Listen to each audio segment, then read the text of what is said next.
Faites l'appel, s'il vous plaît, Madame le greffier. Monsieur le Senator Gorst. Monsieur le Senator Farnham. Madame le Senator Ferguson. Présent. Monsieur le Senator Lefondre. Présent. Madame le Senator Valois. Present. Madame le Senator Moore. Present. Monsieur le Senator Pallet. Monsieur le Senator Mezek. Présent. Monsieur le Connétable de Saint-Hélier. Madame le Connétable de Saint-Laurent. Present. Madame le Connétable de Saint-Sauveur. Present. Monsieur le Connétable de Saint-Brelart. Présent. Monsieur le Connétable de Grouville. Présent. Monsieur le Connétable de la Trinité. Présent. Monsieur le Connétable de Saint-Pierre. Monsieur le Connétable de Sainte-Marie. Présent. Monsieur le Connétable de Saint-Ouen. Présent. Madame le Connétable de Saint-Martin. Présente. Monsieur le Connétable de Saint-Jean.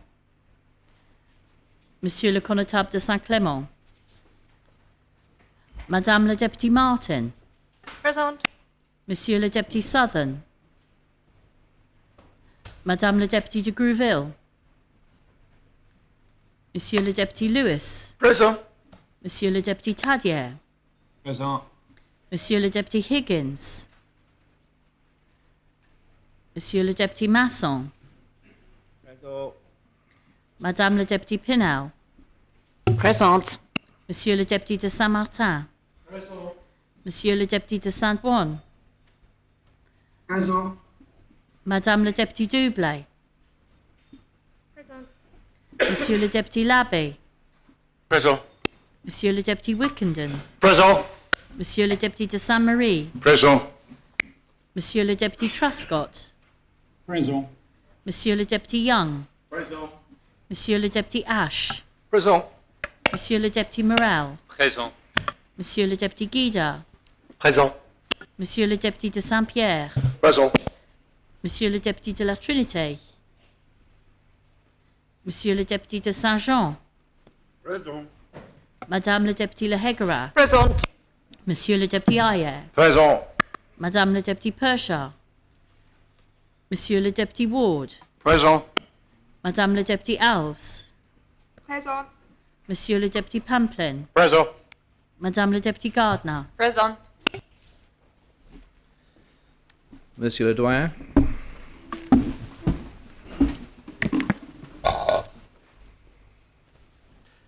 Notre aide soit au nom de Dieu qui a fait les cieux et la terre. Amen. Seigneur Dieu, Père éternel et tout-puissant, qui a établi le gouvernement et la puissance de la terre, pour le règlement et pour la conduite du peuple, et qui nous a commandé d'avoir toujours pour but la gloire de ton saint nom. Nous te prions qu'il te plaise de donner à cette assemblée le don de conseil et de prudence, donner que les affections de tous ceux qui la composent, de le conduire tellement toi-même par ton Saint-Esprit que toute leur délibération est en accompagnée de ta bénédiction. Réussisse au bien tout soulagement du peuple, qu'il te plaît de commettre à leur soin. Car nous t'en prions au nom et par le mérite de ton Fils bien-aimé Jésus-Christ, notre Seigneur, qui nous a enseigné de t'invoquer en disant: Notre Père, qui es aux cieux, ton nom soit sanctifié, ton règne vienne, ta volonté soit faite dans la terre comme au ciel. Donne-nous aujourd'hui notre pain quotidien, et nous pardonne nos offenses, comme nous pardonnons à ceux qui nous ont offensés. Et ne nous envoie point en tentation, mais délivre-nous du mal. Car à toi le règne, la puissance et la gloire, au siècle des siècles. Amen.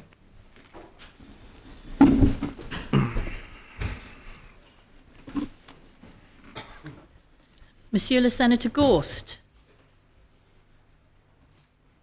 Defo. Monsieur le Senator Farnham. Présent. Monsieur le Senator Pallet.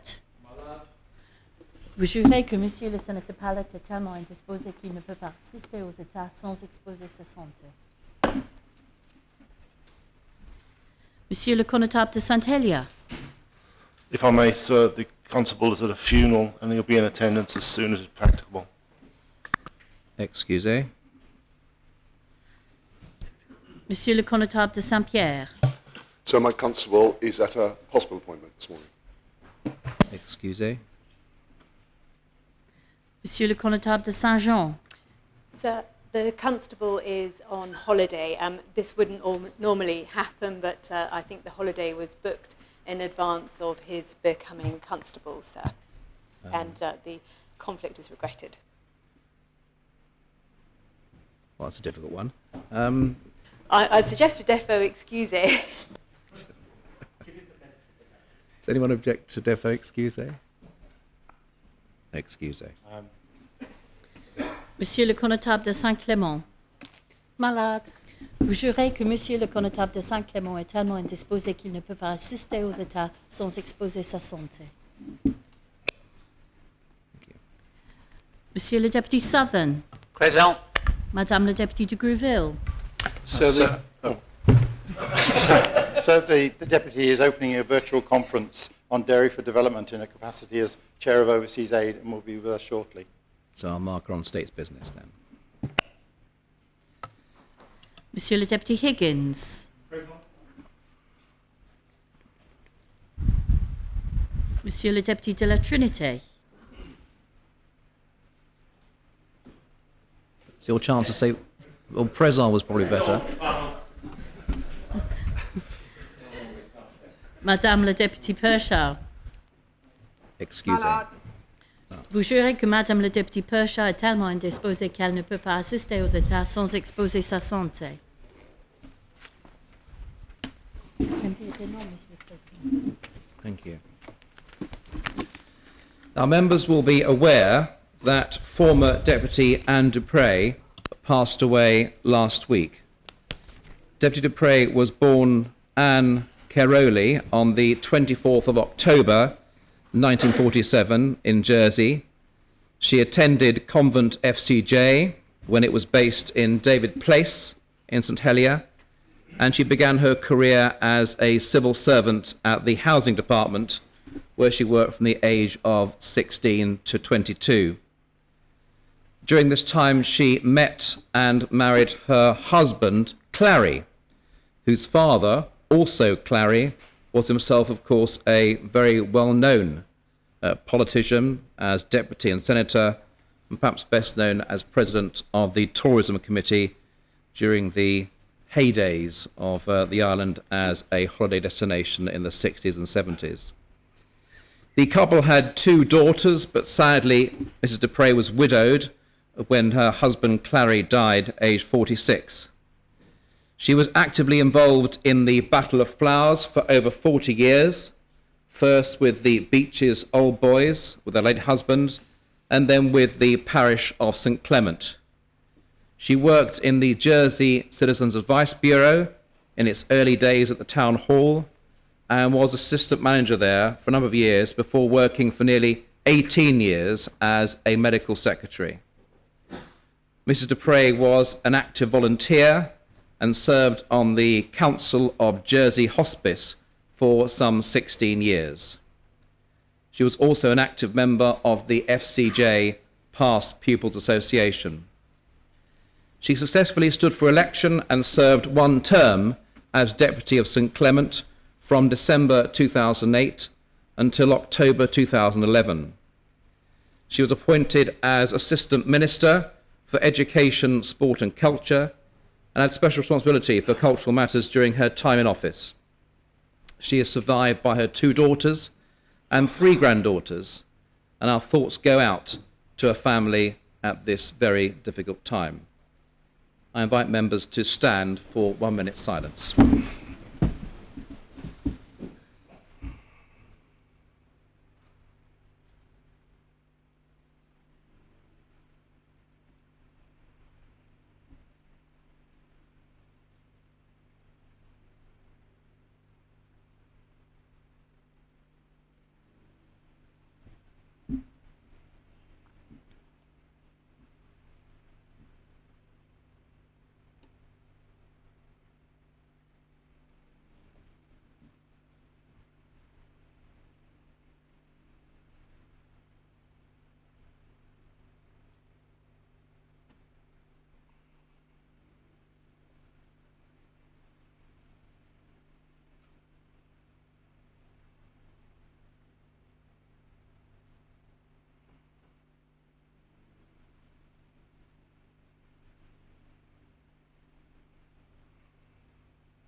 May she rest in peace.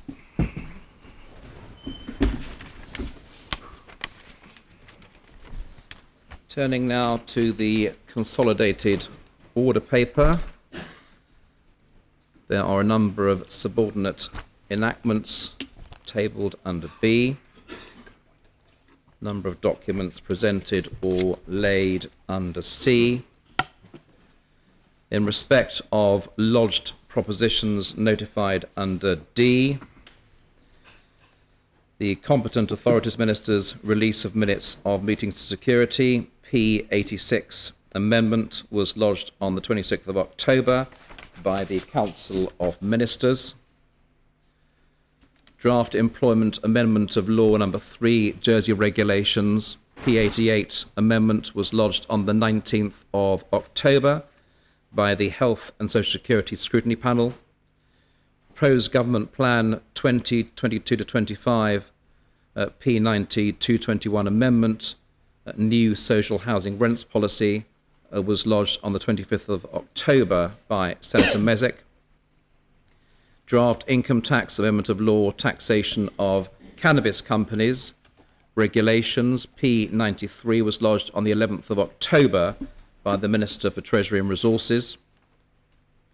Principle for Jersey's participation in United Kingdom free trade agreements, P94, was lodged on the 12th of October by the Minister for External Relations and Financial Services. Assisted dying, P95, was lodged on the 13th of October by the Council of Ministers. Provision of affordable housing guidance, P96, was lodged on the 14th of October by Senator Mezek. A provision of affording housing guidance, P96 amendment, was lodged on the 14th of October by Senator Mezek.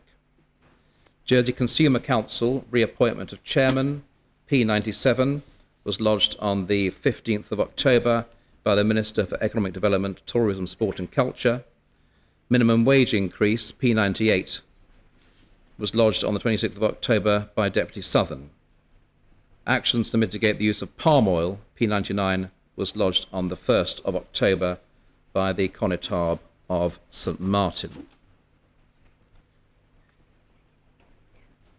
There's a point of order from Deputy Taddier. Deputy Taddier. Thank you, sir. Yes, it relates to two written questions that I've submitted, which to the Treasury, which I have asked for an analysis of the financial impact of certain changes to social security contributions, and that's not been answered. They've not given me the figures that I require. So, it might have been better if we waited till we came to the written questions, but Sorry, sir, yeah. no, that's all right. You've raised it now. So, two of your questions. Can you identify which number they are on the list of questions? So I'd like to raise a similar point at some Well, perhaps point. one at a time, please. Deputy Taddier, can you indicate which ones you're concerned with? There are 54. Yeah.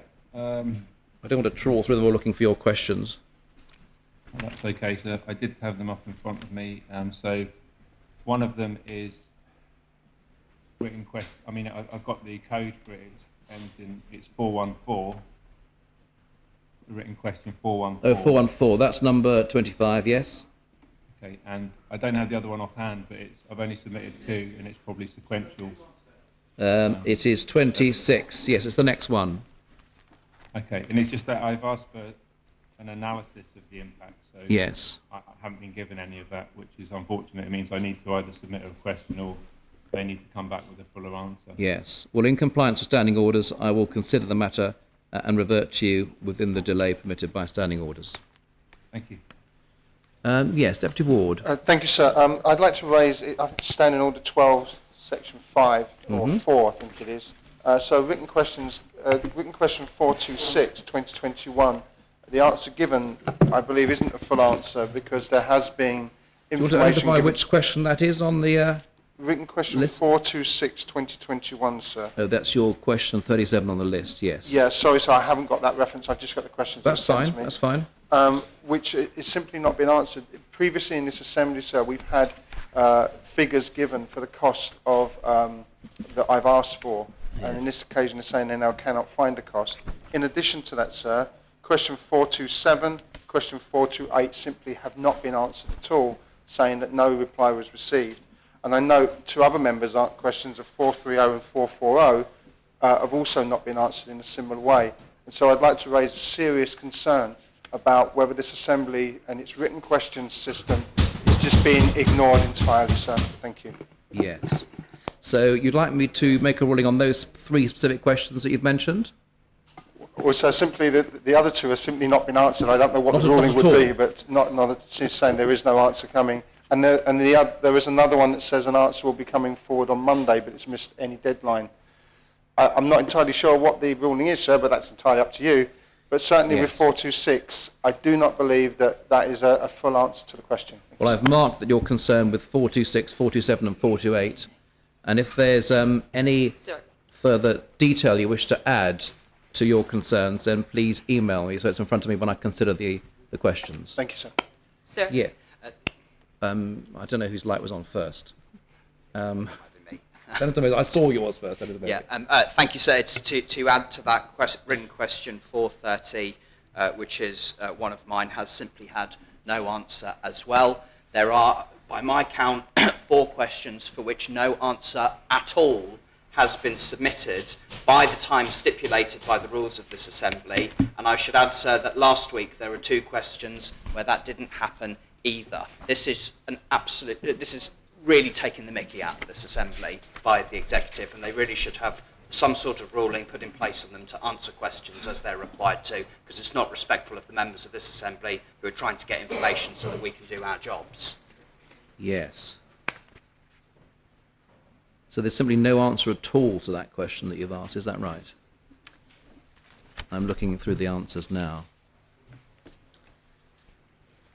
Yes, I see a response has not been received. Well, thank you for that. I will consider that to make a ruling and indicate any other concerns that I may have. Yes, Deputy Gardner. Thank you, sir. I would like to add a written question 440, which was my written question, and it was no answer received at all as well. Yes, thank you. Senator Moore. Sir, I'm in the same position. I've lodged a written question and not received a response. And which one was that, Senator Moore? It's not noted. There's no response. Yes. Well, standing orders are there to be complied with, and it's the will of the Assembly that these matters should be complied with.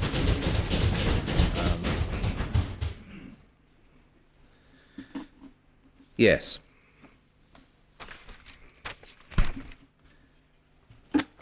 Moving back to the consolidated order paper.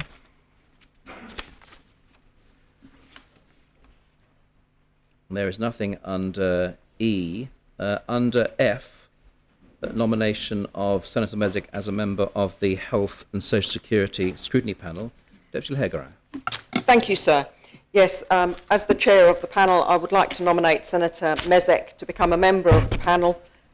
We have still significant work to do, and we look forward to being able to work with Senator Mezek and an extra member of the team. Thank you, sir.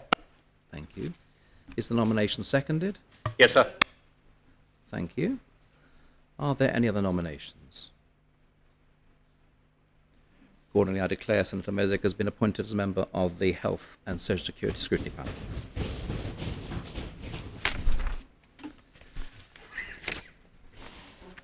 There are no matters under G or H, I, written questions, and I will make the rulings requested within the period permitted by standing orders. We now come to oral questions, for which 2 hours, 20 minutes is allowed, and the first question I invite Deputy Southern to put to the Minister for the Environment. Deputy Southern. Thank you, sir. Following the transfer of responsibilities under the Regulation of Care Jersey Law 2014 to his portfolio, will the Minister explain what responsibilities under the law fall to him and advise whether he has undertaken any assessment of whether it remains appropriate for these responsibilities to sit with him as the Minister of Environment is being asked. Sir. Minister. Thank you, sir. The Chief Minister formally transferred functions related to the regulation of care law to me, to the Environment Minister position, in October 2020.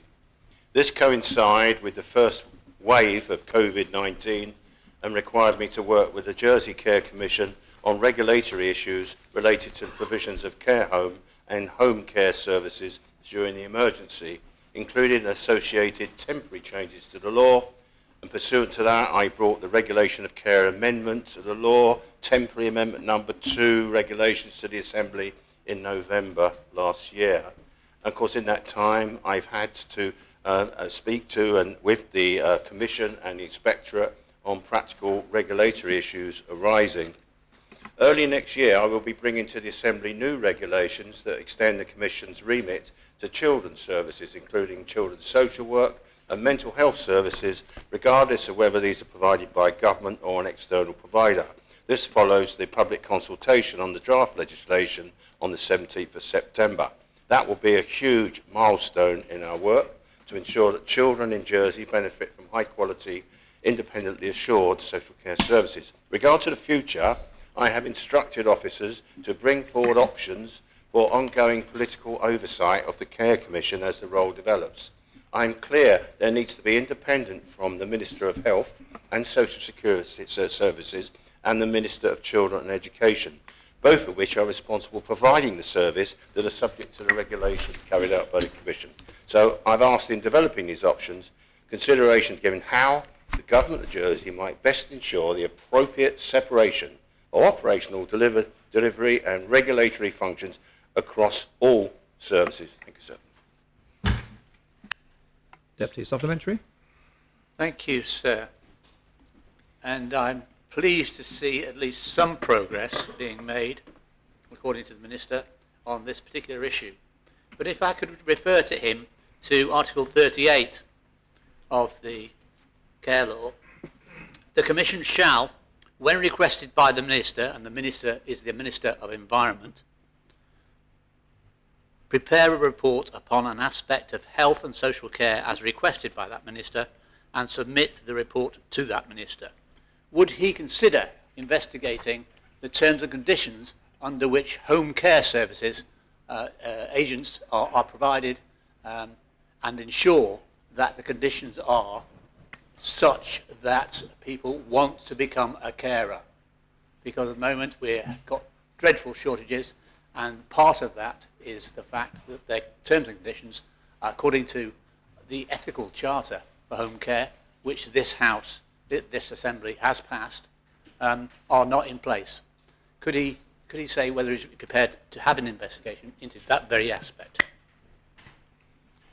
Thank you, sir. I think the Deputy raises a really valid point, that there isn't any question that we have an acute need for care staff, and that the issues of their pay and conditions is an issue which is absolutely germane to that.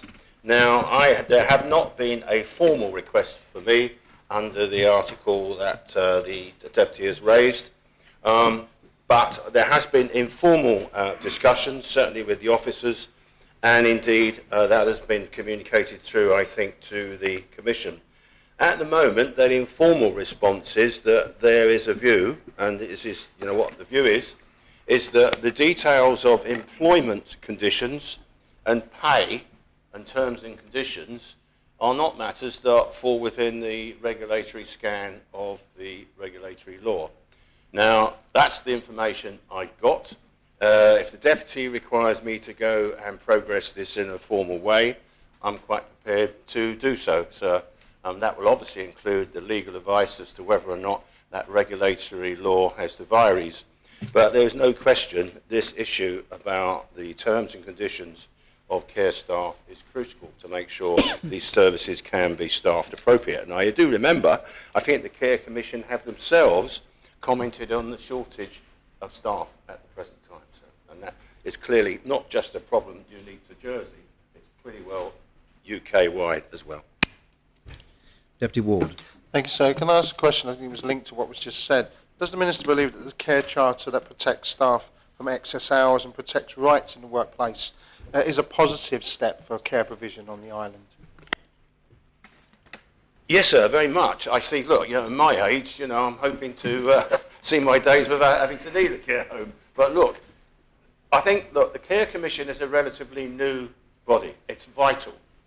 I think from my interactions with the Commission and the Inspectorate during the COVID time, I could tell you I was very impressed with the Commission's work. And I think members should be proud that we have such a body. And they are driving and wholly behind the issue of children's services. We all know there's issues about childcare services, and that the Commission are driving that on. But I will add this to the list. But I do have a question. Here's a body in charge with care standards. Is it right, and was it the intention of law that we give them the job of regulating pay conditions? I'm not sure. But I think I'll take that issue as a formal request, sir. Thank you. Yes. I did have a supplementary to that very last sentence. Can I ask the Minister, does he not feel that that is his job, to regulate those conditions and the rights of those workers, given that he has the oversight of the Care Commission? Yes, sir. I mean, why do we have regulation? We have regulation to assure that the policies that this Assembly sets and the laws are delivered. So, but we have to work within the structure of the law. And at the moment, the advice I've had is this steps outside the law. But the Deputy raises a point in this Assembly, so I will act on it formally and put a formal request to have that made clear. So, and if it requires, frankly, I'll be frank, if it requires a change in the law and that the Commission are behind it, then I will initiate it. Deputy Higgins. Sorry, sir, I've decided to not ask the question. Senator Mezek.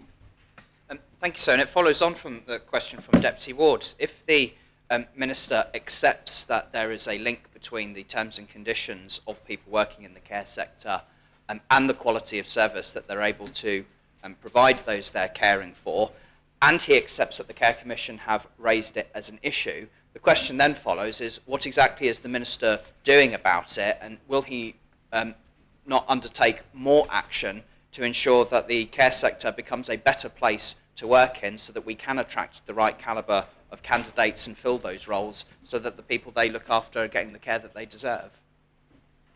Sir, the Senator makes a very good and very good argument, as he always does. But I've agreed already to follow this up formally, sir. I don't know I can go more than that. Deputy Tadeo. Thank you, sir. Is it the Minister's analysis that our care sector is too heavily reliant on the private sector, and that because of that there is necessarily an inherent profit motive which may impact on delivery of service, putting profits before people? No, sir, I can see, but this is obviously a question that's loaded with politics, and it's not one I want to go here at the moment. I think, look, this island has been well served by our care homes for decades.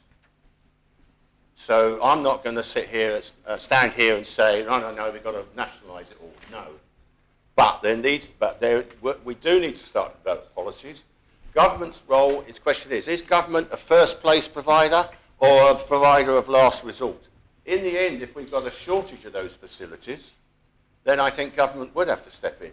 We've got a number of facilities within the Minister of Health's domain, and maybe we need to find out whether they're sufficient. But look, I think members have raised a lot of issues that I will add to my portfolio of regulatory work in just about every other area, and ask the Commission, please, for a report along these matters. Thank you, sir. Supplementary, please.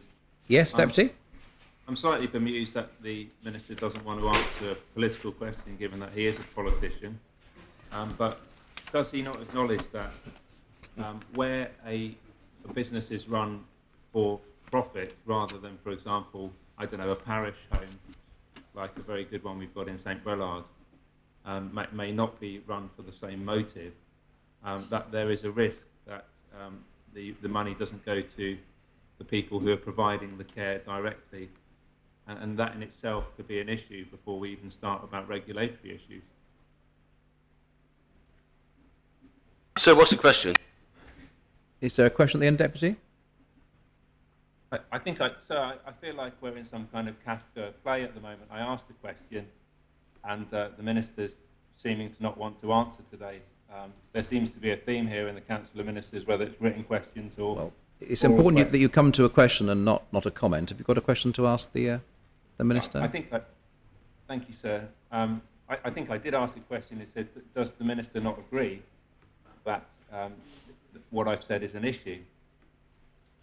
Minister. Yes, I hear that it is an issue about written questions. I suspect the issue about answers to written questions are basically tied in with a procedure that needs to be sorted out. No, I don't think Deputy Tadier was getting at that. What was your question, Deputy Tadier? Sir, I'll leave this. The Minister seems incapable of answering the question today, so I won't bother. Thank you. Final supplementary? Thank you, sir. And I'm pleased that the Minister has rather than talk about informal progress, because I've had 2 years of informal progress, trying to progress the Ethical Care Charter, and nothing has happened. And he's moved towards saying formally progress this issue. The problem is that the Care Commission deals only with the service received and the standards received by the patient. The patient has a separate but not attached to the state's contract with the provider. This is about making the conditions under which providers of care in people's homes can work and stay healthy at the same time. And I'm pleased to hear that he wants to make some progress, and I look forward to meeting with him and making some progress in the very near future, because I've been waiting 2 years. Was there a question at the end there?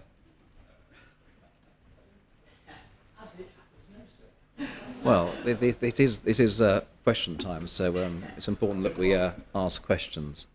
Sir, can I raise a point of order, please? Yes. For the Chair. Article 10.3 of Standing Order says the question shall be framed primarily as to convey information rather than seek it. We're getting into this point where people are trying to make speeches, not ask questions. Well, I think I'm alive to that point, and but thank you for reminding me. The second question Deputy Tadier has for the Minister for Health and Social Services. Deputy Tadier. Thank you, sir.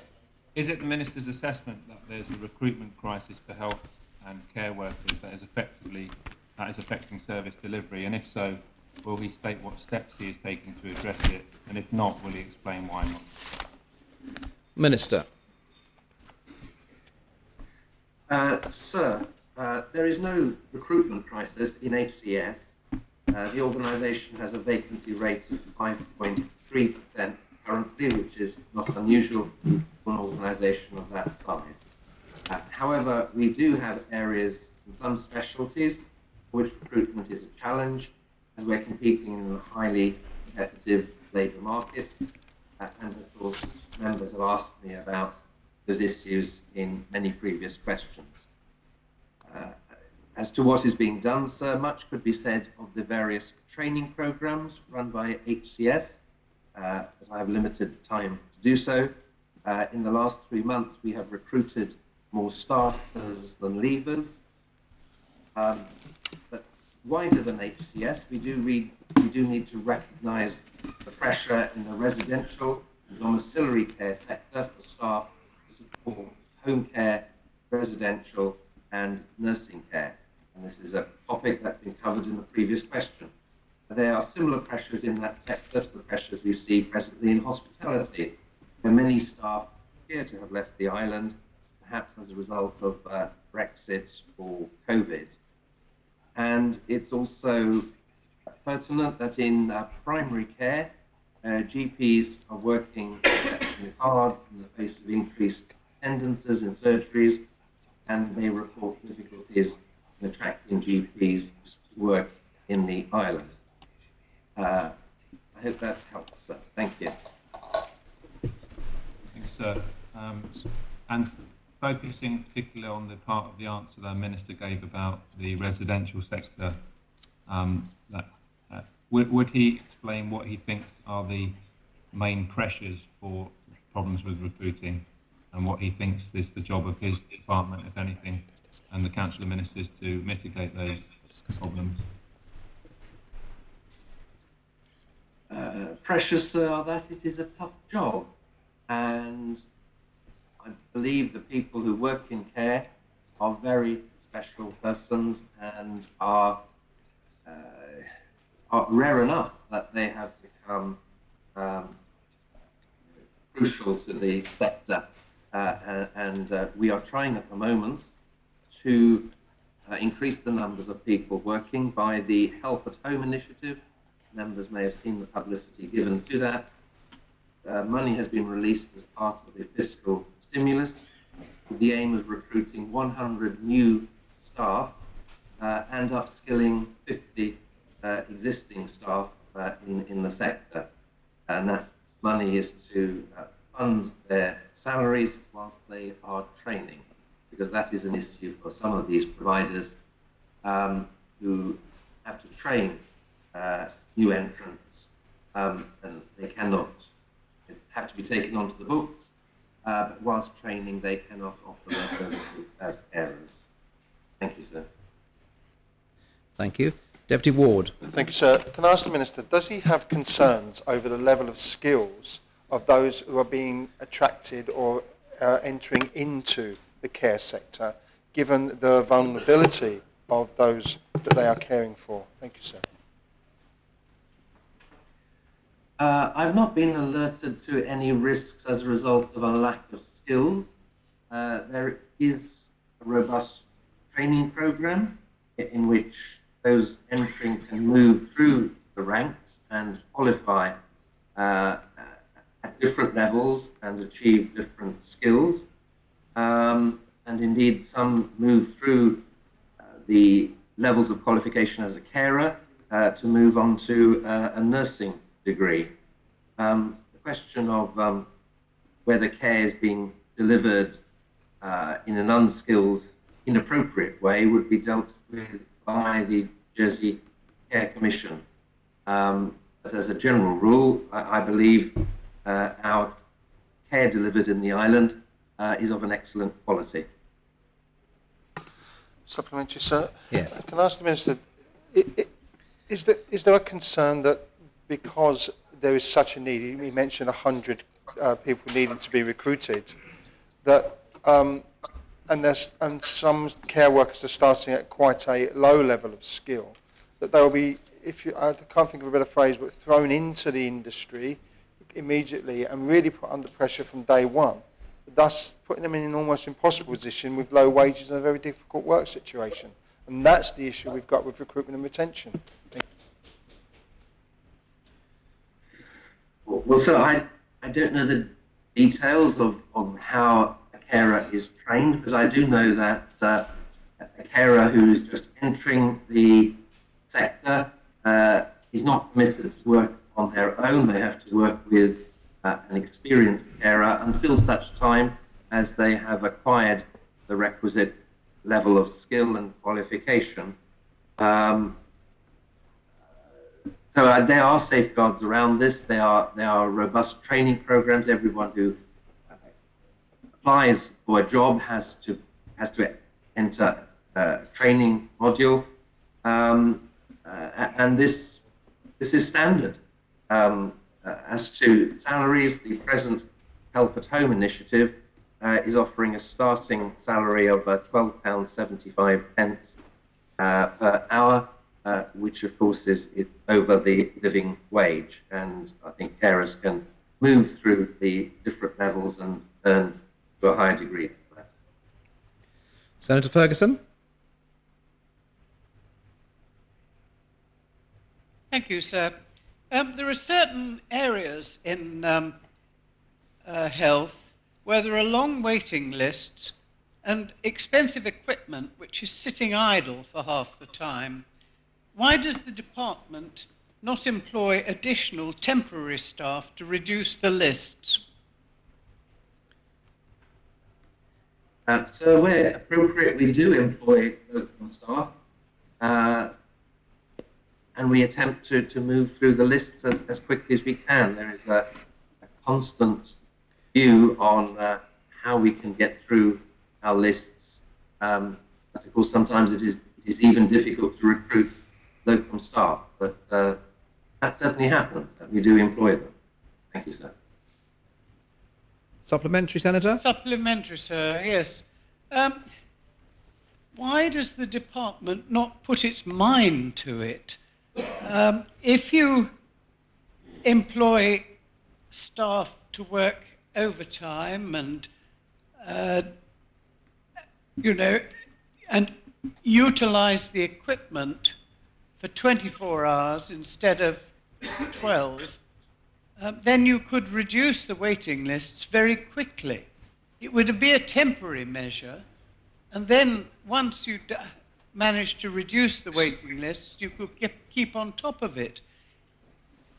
And it would be cheaper in the long run to actually employ people to clear the waiting lists rather than this sort of half-hearted approach. Why does the department not put its mind to it?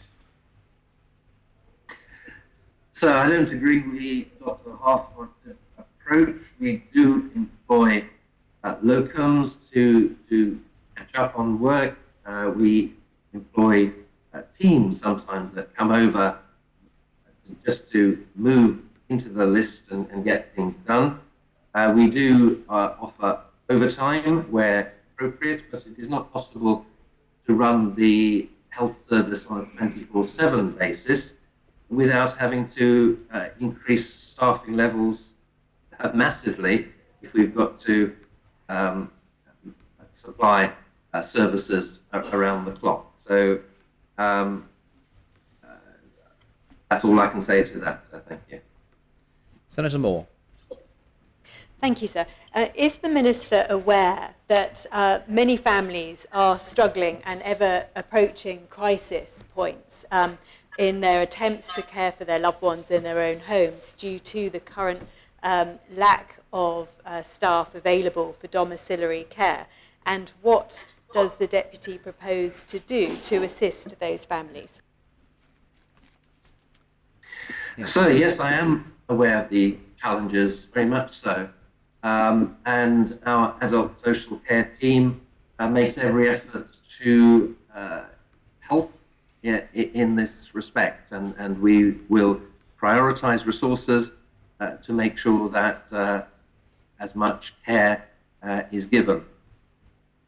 But it is the case that we've seen in other sectors, hospitality being one, that at present there are pressures because so many of the staff that used to work in these sectors are just not available. Whether that's a temporary situation or whether it's for the longer term, the whole administration and government needs to work through. But at the moment, we're going out with the Help at Home initiative to local people and telling them that a caring profession, career in care can be very satisfying and rewarding. And that is running with the help of the fiscal stimulus funding to ease these difficulties. Thank you, sir. Deputy Southern. Thank you, sir. Will the Minister commit himself here and now to working with the Environment Minister to ensure that the terms and conditions under which home carers are recruited and retained put up no artificial barriers and make the process as easy and easy as possible? Sir, I will cooperate with my fellow minister. I will do. We want to make sure that the sector is effective in delivering care, but of course I have limited powers. I have no powers in terms of fixing the employment terms and conditions of private businesses.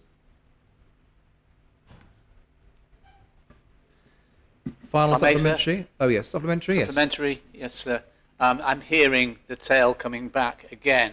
Does the Minister accept that his predecessor's decision to transfer home care services into the private sector, away from the Jersey family nursing sector, who provided the best training and the best service at the time, does he think that his predecessor's decision to transfer away from health, the particular service, was a mistake? And will he seek to reverse that mistake?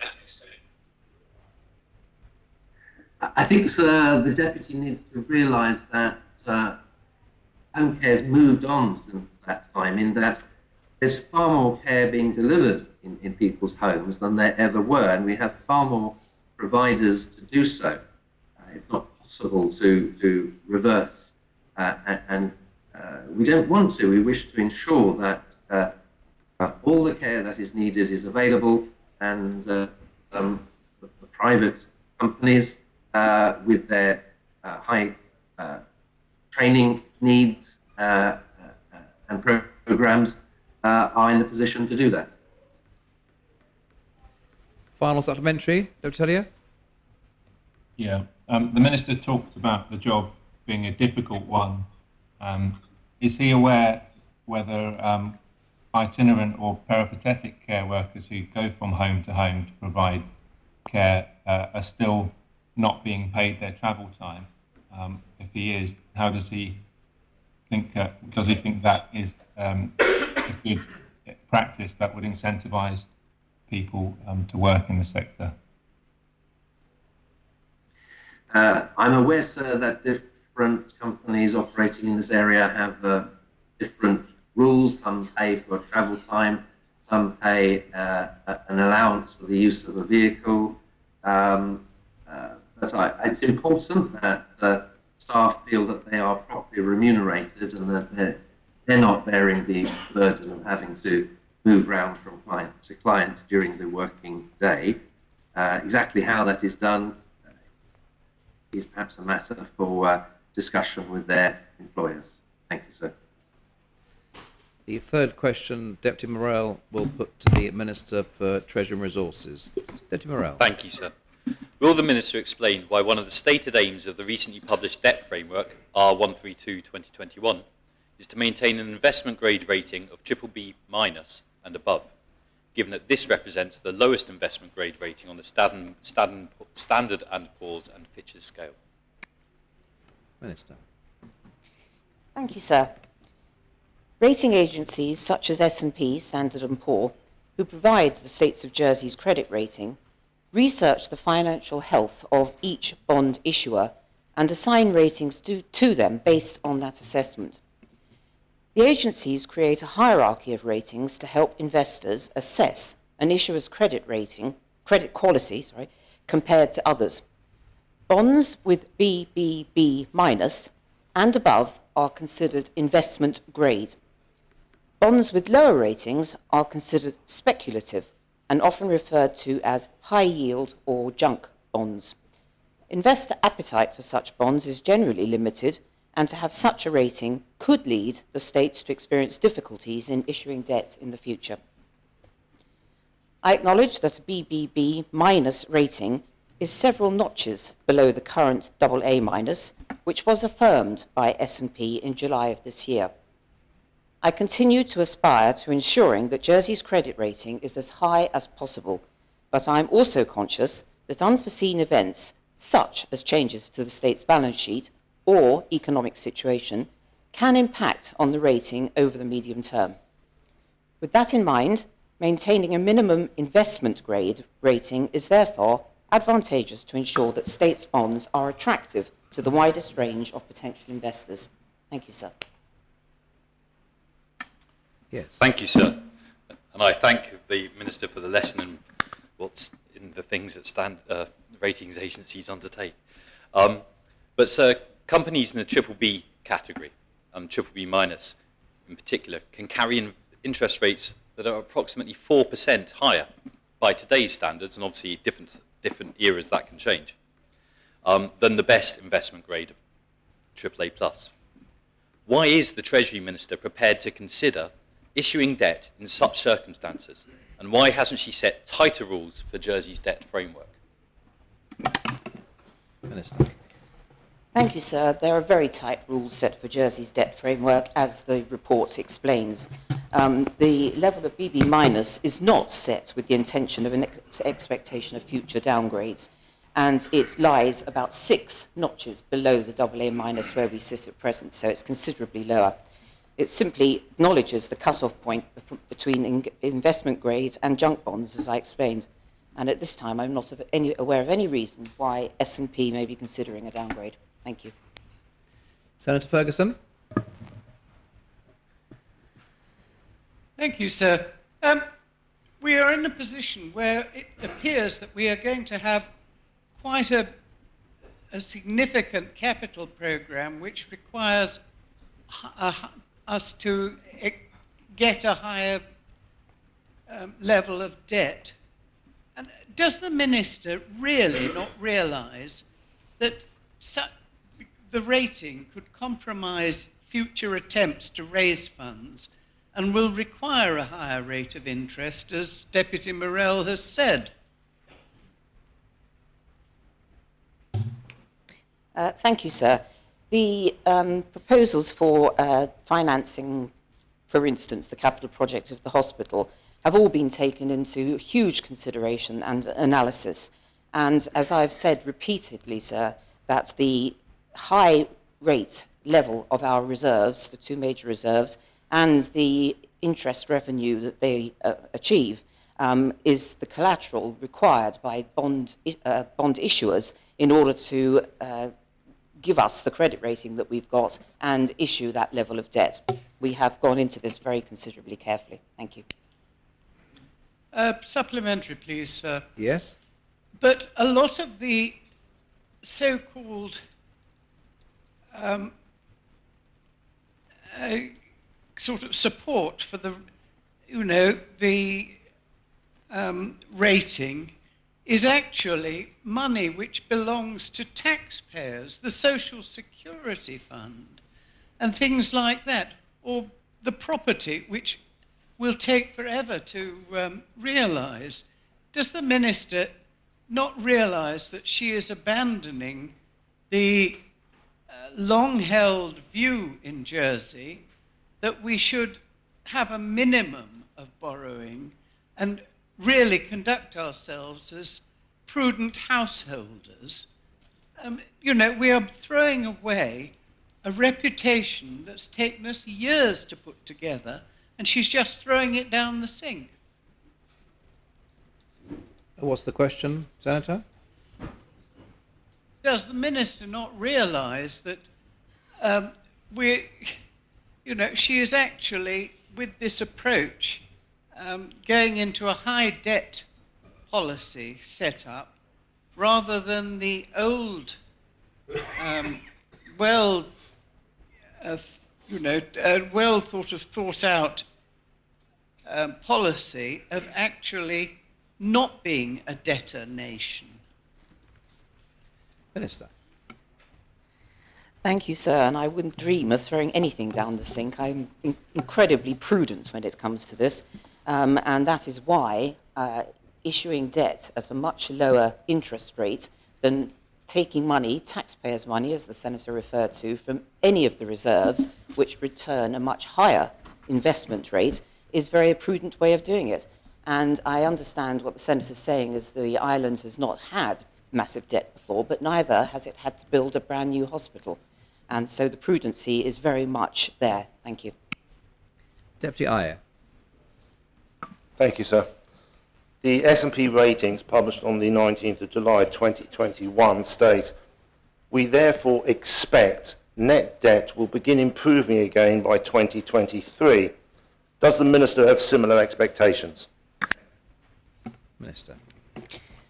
Yes, sir. Inasmuch as we, obviously, investments are very volatile, but we are expecting the analysis that was done on all of this the likelihood of the strategic reserve alone being able to repay the borrowing by 2060 was 97.9%. So yes, the analysis has been done, and one has to take into account the volatility, but a long-term debt or borrowing, the issuer of the bonds will take that into account as well. Thank you. Yes, supplementary. Thank you, sir. Does the S&P report goes on to say the full investment returns from 2021 to 24 will contribute to a lowering of Jersey's net debt position. Is this the Minister's intention, or will she allow her S&P rating to decline? Thank you. So I'm not in charge of the S&P rating assessment, but my intention is that, or all our intentions is, that by 2024 we will not have a deficit. Thank you. Deputy Ward. Thank you, sir. Can I ask the Minister, has a risk assessment been undertaken of the worst case scenario of a rating of BBB minus for the effect on the Jersey economy be undertaken? Thank you, sir. Minister. Every single risk assessment, sir, has been undertaken. Otherwise, this wouldn't have been in the framework. Thank you. Thank you, sir. Could I ask the Minister, would she share that risk assessment, and what are the main features that we would face if in that worst case scenario? Thank you, sir. Well, so we've published the report, the framework, and the information is in the report. Senator Moore. Thank you, sir. Could the Minister outline the engagement with industry that she has undertaken prior to setting this new lower standard, and how and what is their feedback to her with regard to the impact that this lower standard would have upon the island's reputation as a high-quality, well-regulated finance centre? Minister. So I have to correct the Senator. It's not a lower standard that's been set. It's just the lower end of the investment strategy. And as I said before in an answer, that it is 6 notches below the AA- standard at which we stand, which is very high compared to other jurisdictions at the moment. And we'll maintain that rate all the time. We have the collateral in the reserves to back it up should it be required. Thank you. Sir, the Minister has simply not answered my question. I refer to this as a lower standard because the Minister is setting the sights not only of herself but of the island too low in the view of many people. And I would simply like her to answer the question, A, what consultation has taken place with the industry, B, what is the feedback, and C, she can now answer, if she will, why she has set her sights so low for the island. So I thought I had answered that. We have not set the sights low for the island at all. The BBB minus is not set with a future expectation of downgrades. It simply acknowledges the cut-off points between investment grade and junk bonds. Thank you. But you haven't answered the point about consultation with industry or feedback, have you? That you were asked by Senator Moore. Yes, there was a huge consultation across the board, as is detailed in the strategy framework, debt strategy, and the banks that are doing the assessment of bond issuers will come up with Jersey-based banks, significant presence in the island, and they will have their results, I think it was the 22nd of November. Deputy Moore, final supplementary. Thank you, sir. Every time we issue debt, our rating is likely to drop and interest rates will rise. My understanding of the debt framework is that the Treasury Minister is willing to issue as much debt as she can whilst not tipping into junk bond territory. Does she believe that islanders, wary of new levels of debt, would expect the Treasury Minister to take a far more cautious approach, and will she amend the debt framework to reflect this? The debt framework will be adjusted when the debt is issued, when it's taken out, so for the hospital, with a breakdown of how that's been issued and how it's been achieved. So that will be public knowledge when it's happened to be adjusted then, but that's not at the moment. Thank you. Question 4, Deputy Gardiner will put to the Assistant Chief Minister. So, Before I'm asking my oral question, I would like to ask for your ruling.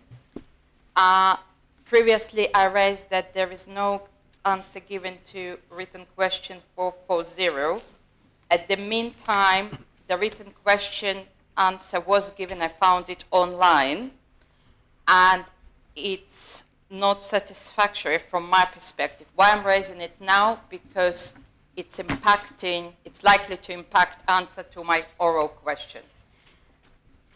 They are connected. Well, I don't. If it's simply The question was, which will the minister provide a breakdown of expenditure on our hospital project from the 1st of September to due date, itemizing the payment made by amount, date, and recipients. My oral question connected to this, and I would like to ask for your ruling if the answer is sufficient before I'm asking a oral question. Well, generally, the presiding officer under standing orders has some time to consider these matters, as you see, and normally I would consider them with the written question and answer in front of me. That's what I propose to do in this case, and give a response later today.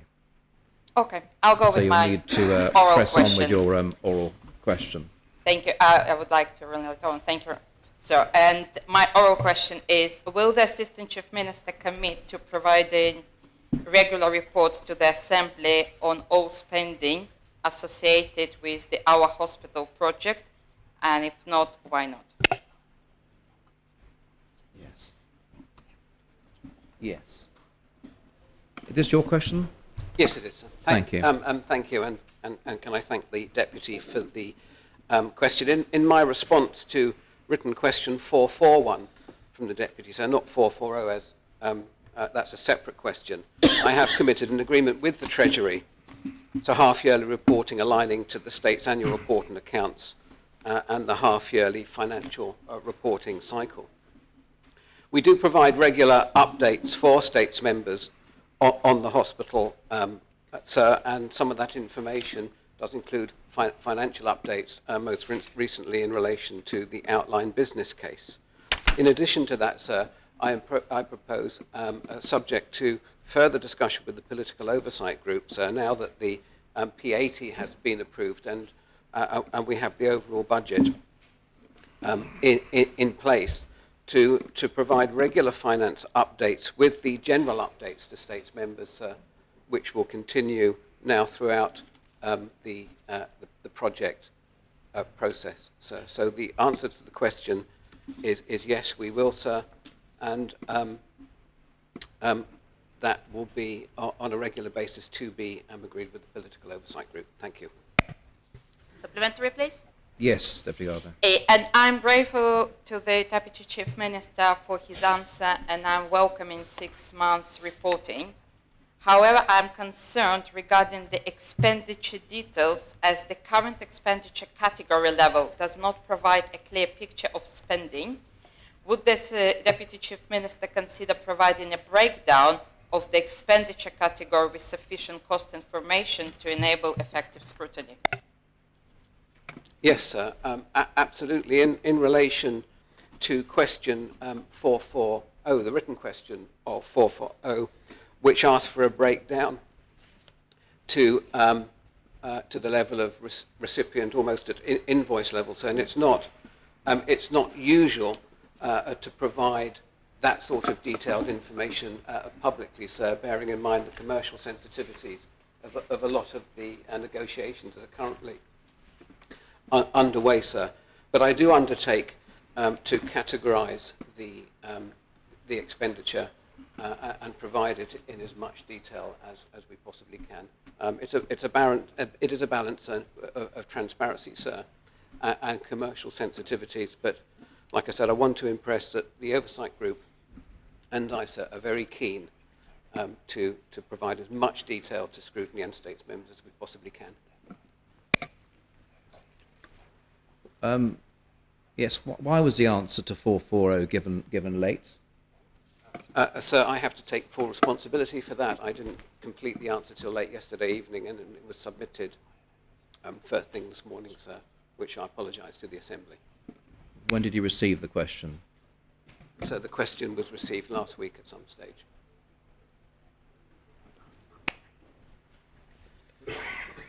Yes, Senator Moore.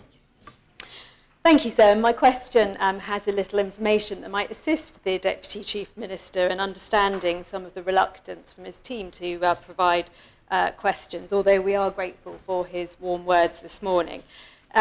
Sir, a member of the public overheard two members of the project team discussing their work on the hospital project as they were travelling to Jersey on Sunday evening. One person spoke to the other and said, "Did you give them any numbers? I never give them any numbers when they ask for them," seeming quite pleased with themselves. That's the view of the member of the public. The dark-haired man said that there had been requests for numbers, but the indication seemed to be that the numbers, including of beds, were still moving about as they had not been finalised yet. The above had apparently been discussed with another person, i.e. the changing numbers. They then continued to talk about other matters. Sir, will the Deputy Chief Minister, in light of this helpful information from a member of the public, take his project team in hand and tell them that the time for obfuscation and playing games in relation to the facts that are genuinely required and expected by both members of the public and members of this Assembly who are trying to hold the government to account, it is time that they stop playing games? And will he take them to task and ensure that these games stop, sir? Yes. Well, sir, I do not recognise any of the suggested behaviour in the Senator's previous comments, sir. We have all of the detailed information, and in fact I did have all of the detailed information that Deputy Gardner asked for in written question 440. I was presented with a complete breakdown, line by line, of every single invoice that and expense that was incurred between the 1st of September and the 26th of October. Subject to discussions with the project, further to discussion with the project team, sir, it was decided that a lot of that information was commercially sensitive, and it would not be wise to release it publicly in the way requested by the Deputy, sir. So I don't recognise the problem, sir. We're certainly not playing games, and I would ask scrutiny to join us in not playing games and actually get on and focus with constructive scrutiny of the project, sir, so we can deliver this together. Thank you. Final supplementary, Deputy Gardner. Sure. And I'm welcoming the Deputy Chief Minister, the discussion that should be open. I would like to ask if he would consider looking to 6 months reporting on the consultants. We have already established process to report on the consultants with possible breakdown, and to find a way to have more detailed clarity on expenditure and risks and updated cost of the project every 6 months going forward. Yes, I'd be pleased to do that. We're looking at ways we can provide subcategories of the expenditure. And like I say, my hesitance to answer the written question 440, sir, in the detail that the Deputy would have liked, as I said, is about commercial sensitivity, and that being in the public. I would be happy to share more detailed information, of course, with scrutiny and with other States members on a confidential basis, and I undertake to work, sir, in that way moving forward. Thank you. Question 5, Senator Moore will put to the Minister of Home Affairs. Senator Moore. Thank you, sir. Will the Minister provide the Assembly with an update to the work and achievements of the Armed Forces Steering Group? Yes, Minister. So, sorry about this. The Armed Forces Steering Group last met in 2017. The formal group has not met since that time. However, the government's commitment to the covenant has been preserved. I am witness to this, sir, because our interest started immediately under Constable Norman, and the subject of the covenant was on our agenda every single week. It was greatly facilitated by the fact that our Director General and our new prison governors were both, if not veterans, ex-servicemen. Work has been undertaken by my department over the last year to bring new momentum to the covenant across government. And we will soon be holding an event to recommit to the important promise that was made to our veterans. I must add, sir, that again I was witness to physical cases where the government helped veterans, in this particular case, Home Affairs, which financially helped to veterans that were referred to us by the Royal British Legion and needed help with problems with traveling and COVID. And we actually provided financial help as recommended by the Covenant. Senior officials from all government departments met in August this year to discuss how we could better support veterans, and these ideas will be pursued by a reform steering group once the government has been resigned. Thank you, sir. Supplementary? Thank you, sir. I'm grateful to the Minister for his honest appraisal of the work to date, and I would ask the Minister, as we remember the fallen and we all wear our poppies with pride at this time of year, will he commit to reinstating the Armed Forces Steering Group so that there is a more consistent momentum behind the commitment to the Armed Forces Covenant that the previous government had agreed? Absolutely, sir. The steering group is an essential part of the covenant, so there is no way that we can conduct the covenant without it. So it is definitely something that we will make sure exists after the covenant has been resigned. Thank you. Senator Farnham. So I wonder if I may ask that the Defoe be raised on Senator Gorst, who has joined us remotely, if that is possible, sir. And if it is, I would like that to be done. There's no objection. The Defoe is raised on Senator Gorst. The sixth question, Deputy Ward will put to the Minister for Children and Education. Deputy Ward. Thank you, sir.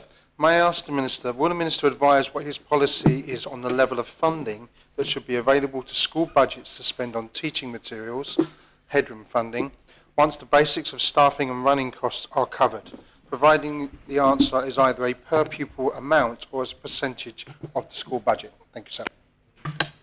Minister. Thank you, sir.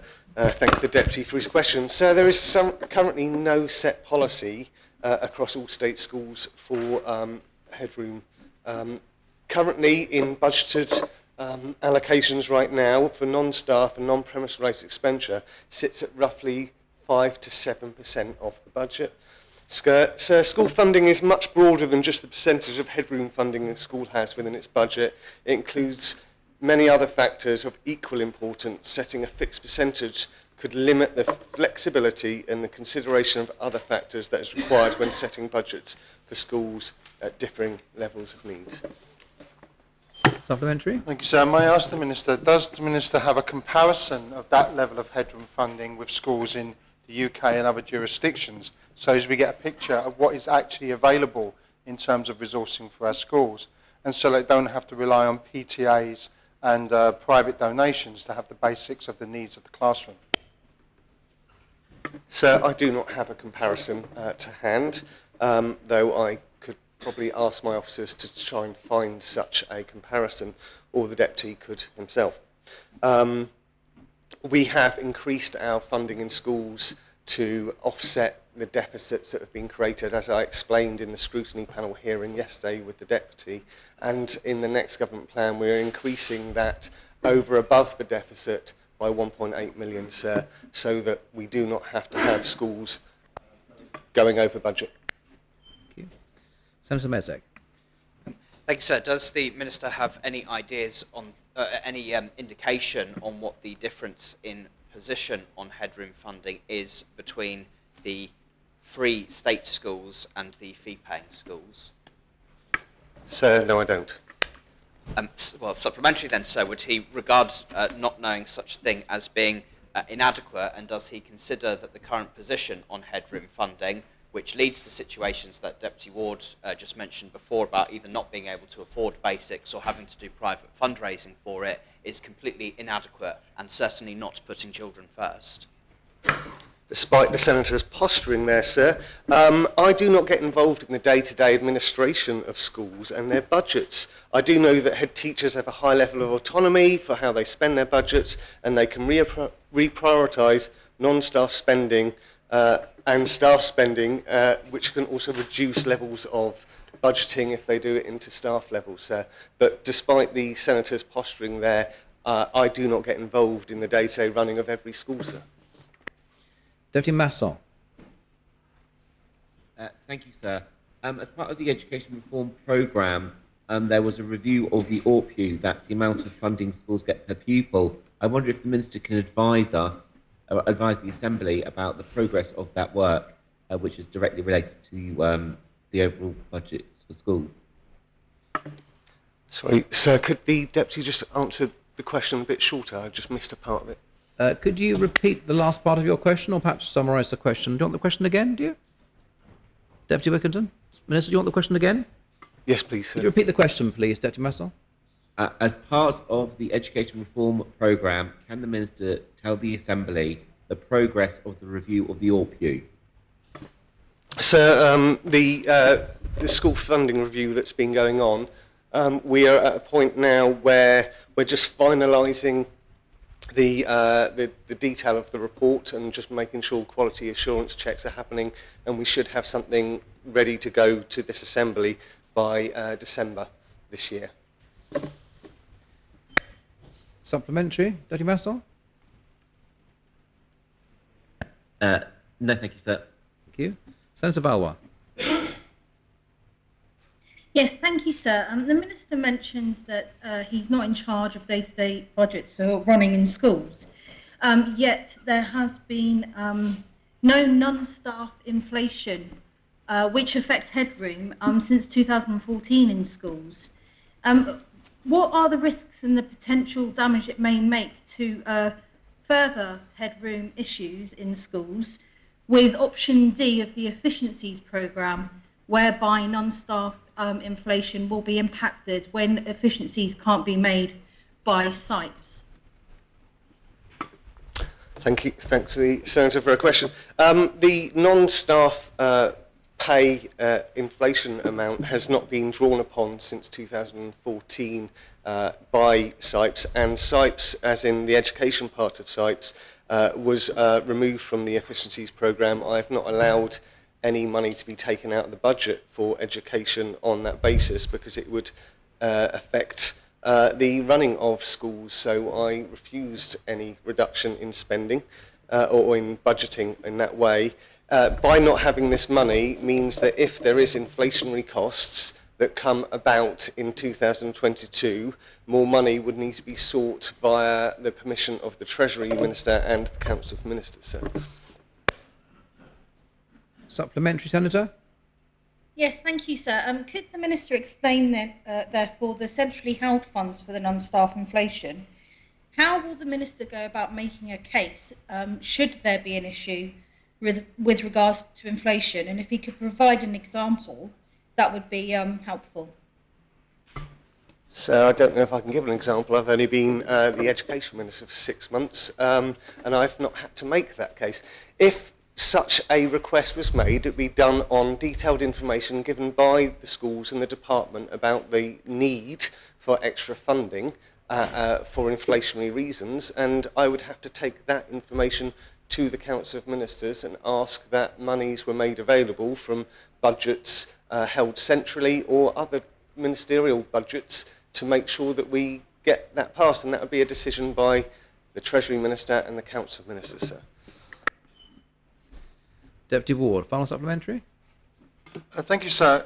Can I ask the Minister, would he support a minimum level of headroom funding, as that would enable schools to ensure that the provision of resources is kept at a consistent level, And it would mean that that money wouldn't be lost in the wider issues over funding. And indeed, it would enable the Minister to expose those issues of funding earlier and deal with them appropriately.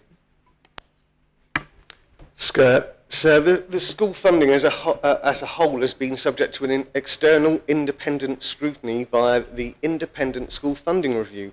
This review included all aspects of school budgets that, when combined with headroom funding, will deliver sufficient resources to ensure high quality education with the schools. And as I explained earlier, sir, that in the government plan, over and above what was declared as a deficit for all schools, we are putting an increased £1.8 million budget into schooling, so they have appropriate funds plus a bit more to be able to budget for their year. I'm not. Sorry.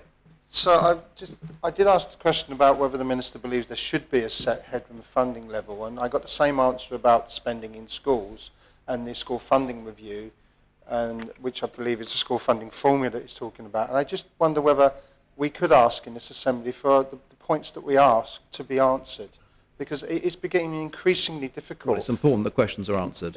So it's increasingly difficult to get any answer. Just note that today's Susie Dent's Day of the Word is bloviation, so just might want to look that one. All right. Now, before you asked your supplementary, but I didn't see it, Deputy Alves did ask to ask a question in the chat. So I'm not going to offer you a chance to ask another final supplementary to Deputy Ward, but I am going to invite Deputy Alves to put a question to the Minister. Deputy Alves. Thank you, sir. It was actually a question around the funding formula and when it would be published and applied, but I think Deputy Ward's pretty much covered that in his question. Thank you. Thank you. Question 7, Senator Mezek will ask of the Minister for the Environment. Senator Mezek. Following the publication of Plan B sites for the Bridging Island Plan to provide contingency to protect the level of supply for affordable housing if some Plan A sites were removed, will the Minister explain whether he will support P96/2021 and the 25th and 41st Amendments to the Bridging Island Plan, which would, if adopted, protect the overall supply of affordable housing without needing to rezone more green fields? Minister. Thank you, sir. A very important question which highlights the big choice that is available to states members in the island plan, and as we're going to be dealt with at the planning inquiry. Of course, the plan seeks to provide not only that we get an adequate supply of new homes during the bridging plan period, this is a short-term plan, but also that we meet certain needs. And there are two key things in terms of the site zones proposed in the plan, whether they be the Plan A or the Plan B. They help to ensure a supply of family homes which will be provided as houses, as opposed to flats, which, as we know, are predominant development at the moment. And also, secondly, to help maintain and grow the rural and suburban communities to support parish life and community facilities in the future. So those are key two important objectives as well as supply. Now, the Senator asks about P96, which is going to be debated, I think, in 3 weeks' time. And of course, what I have been informed is that that talks that the P96 deals with the waterfront sites and affordable homes on them. I am advised that the development of those sites has not been included within the numbers or anticipated during the planned period, because it is thought that they will not be delivered during that time.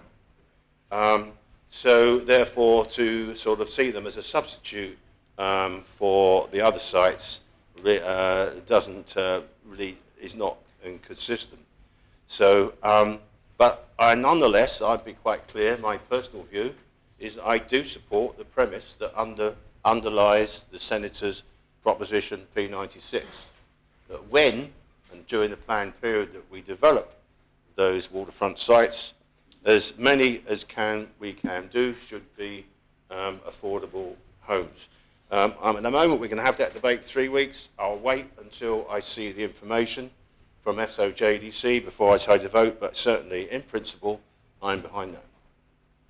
Now, on the other 2 points, the Senator's question, Amendments 25 and 41, just to simplify, Amendment 25 reviews the policy that requires a proportion of affordable homes on every single housing site that gets developed. And that is an issue that is going before the inspector in a few weeks' time. And the other amendment, Amendment 41, is that every state-owned site should have affordable homes. And so those are, I think, sound, well, I have to say, well-researched amendments, very well documented. Where we stand on that, I've published some comments on them for the inspectors. The inspectors will judge and hear the evidence, and I will make my conclusions after having heard the inspector's report. I think there we are, my additional views and response, but in principle, sir, I am in favour of both. However, past attempts to introduce the first one has just simply failed. Thank you, sir. Supplementary. Thank you, sir. And I want to ask the Minister if he will go further than in principle, because if I may say so, that is a cop-out which is regularly used by ministers to sound good, but to not actually vote for the change that would tangibly improve the situation. So I would like to ask the Environment Minister, rather than telling me he supports what I'm trying to do in principle, will he commit to actually establishing rules which will provide an increased supply of affordable housing, which enables him to protect our open green space, which is so valued in this island, by voting in support of propositions which are on the table, which, if adopted, will lead to more affordable housing in the island, rather than luxury investment apartments for which there is no demonstrated need to resolve this housing crisis? So I think I tried to say that I 100% want to achieve as many affordable homes as we can. The Senator, I think, is not clear whether he wants me to commit now to how I'm going to vote in 3 weeks' time on P96 or what I'm going to do about the two amendments. I think, hopefully, the members will understand that that would be wrong. It would be prejudging. I've got to listen to the evidence. Now, the judgment that I, as Minister, has got to make is that the final plan that comes to this Assembly in March, I've got to make it sure that it's got enough provision in it for affordable homes. And if it's not, then, trust me, I should be absolutely expecting that. So, the Senator says, in principle, that's too weak. Well, for me, it's a real commitment, but look, there's so many, we've got 60 amendments. There's numerous choices of this site, that site, that site. We've got to let that inquiry work in a couple of weeks' time, and then we'll be having this debate. So I think this is a big debate.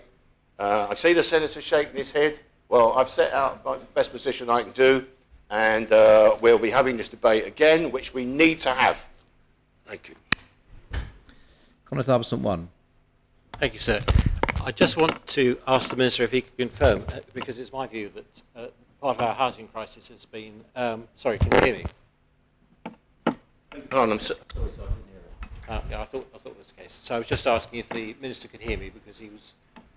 So I've now confirmed that he can hear me. Thank you. I just wanted the Minister to confirm that he, notwithstanding the propositions put in by Senator Mesic, which I have to say I also support, is he totally behind rezoning green fields as set out in the interim island plan? Because in my mind, part of our failure in this island has been the lack of courage in looking at appropriate greenfield sites which need to be rehoused for family homes, which we have a lamentable few, and we have seen the consequence in terms of price rising. So I just want him to give me a commitment that he's committed to the A and B sites in the interim island plan, and will do his best to get those through. Sorry, sir. Before I got elected, I indicated two things. I wanted to see adequate affordable home supply, and I saw the need for the village communities to be allowed a modest degree of growth to allow them to be sustainable in the future. Those are the principles which I started this approach. But what we've been faced with is a housing crisis where we're having to propose more greenfields than I would wish to do. That was not, it's not something I could avoid. It's not something I wanted to do, but I feel it's my duty to at least bring proposals through to elect members to make that choice. Now, what I've tried to do with the officers is to make sure the sites that are put forward on the Plan A list are the most sustainable and the ones that cause the least damage to our island environments. Now, I have to face the fact that the amendments we've got from states members have the potential, basically, I'll be frank, to destroy that strategy. I hope those choices, that members will make those choices. There are some sites on the B list I don't personally want to see. There's members' sites, so we have to make these choices, but as we stand here today, it's really important we let the planning inquiry process work, where every one of those sites on the Plan A and the Plan B sites will be aired before the inspector, and those that have objected, I've had hundreds of objections on the Plan B sites, got a huge amount of objections on Plan A sites. But in the end, the Choice Assembly, what can we do? We can do nothing, not meet the supply. We can have a sustainable supply and the right sites, or we can have it completely unsustainable and spoil the countryside. That's the amendment. Supplementary? Yes, please, sir. Could I just ask the Minister, I'm sort of asking him to agree with me, really, is he satisfied that the process used to decide on the sites that are going to be rezoned in the green zone is robust? Because certainly in my view, having looked very carefully at the process that's being used to achieve the new sites, it is very robust and we should defend it. Is he satisfied that that process is robust and can he defend it? So if I wasn't, I wouldn't have agreed to sign off the draft plan. I've relied upon professional judgments, and that's really important. So, sir, I have confidence in the Plan A sites.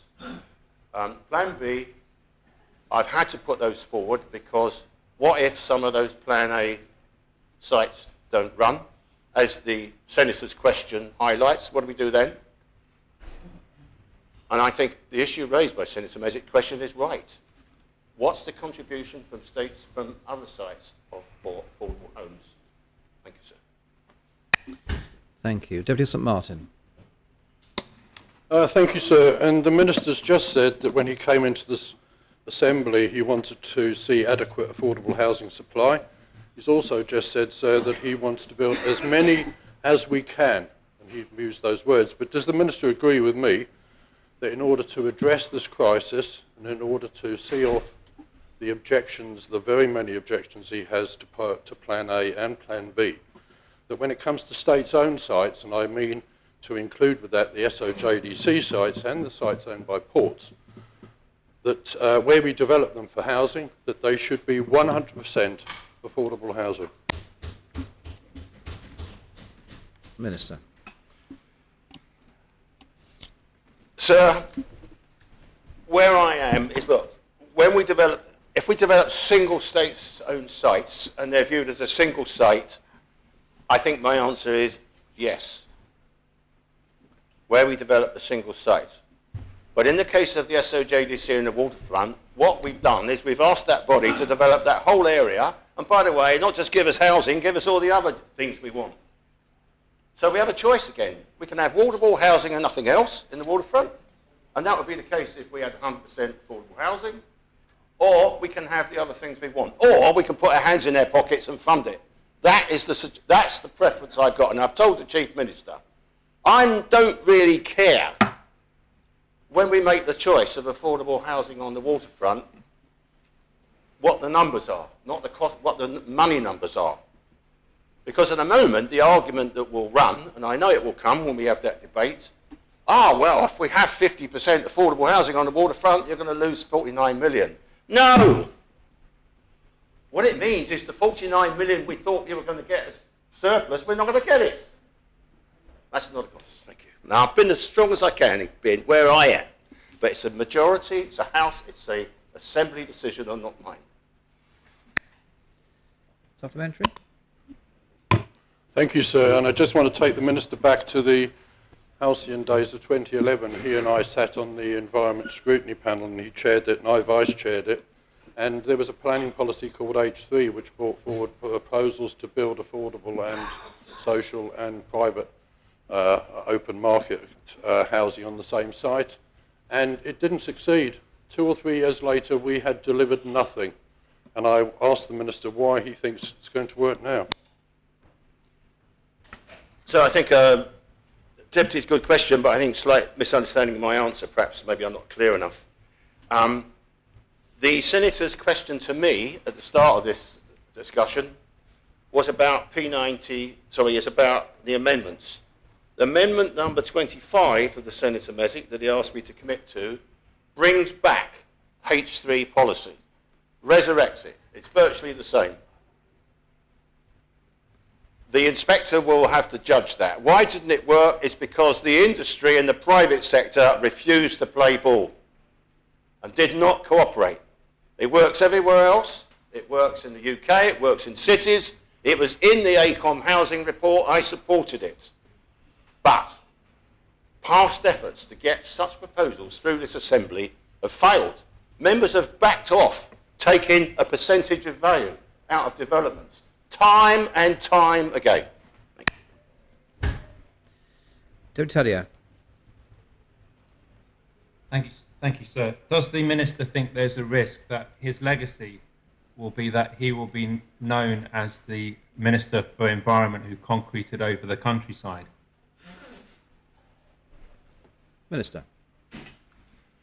No, sir, because if that's where we end up, then I should probably be out the door. No, I'm not prepared to stand in this Assembly and put a final island plan through for approval that does what the Deputy said.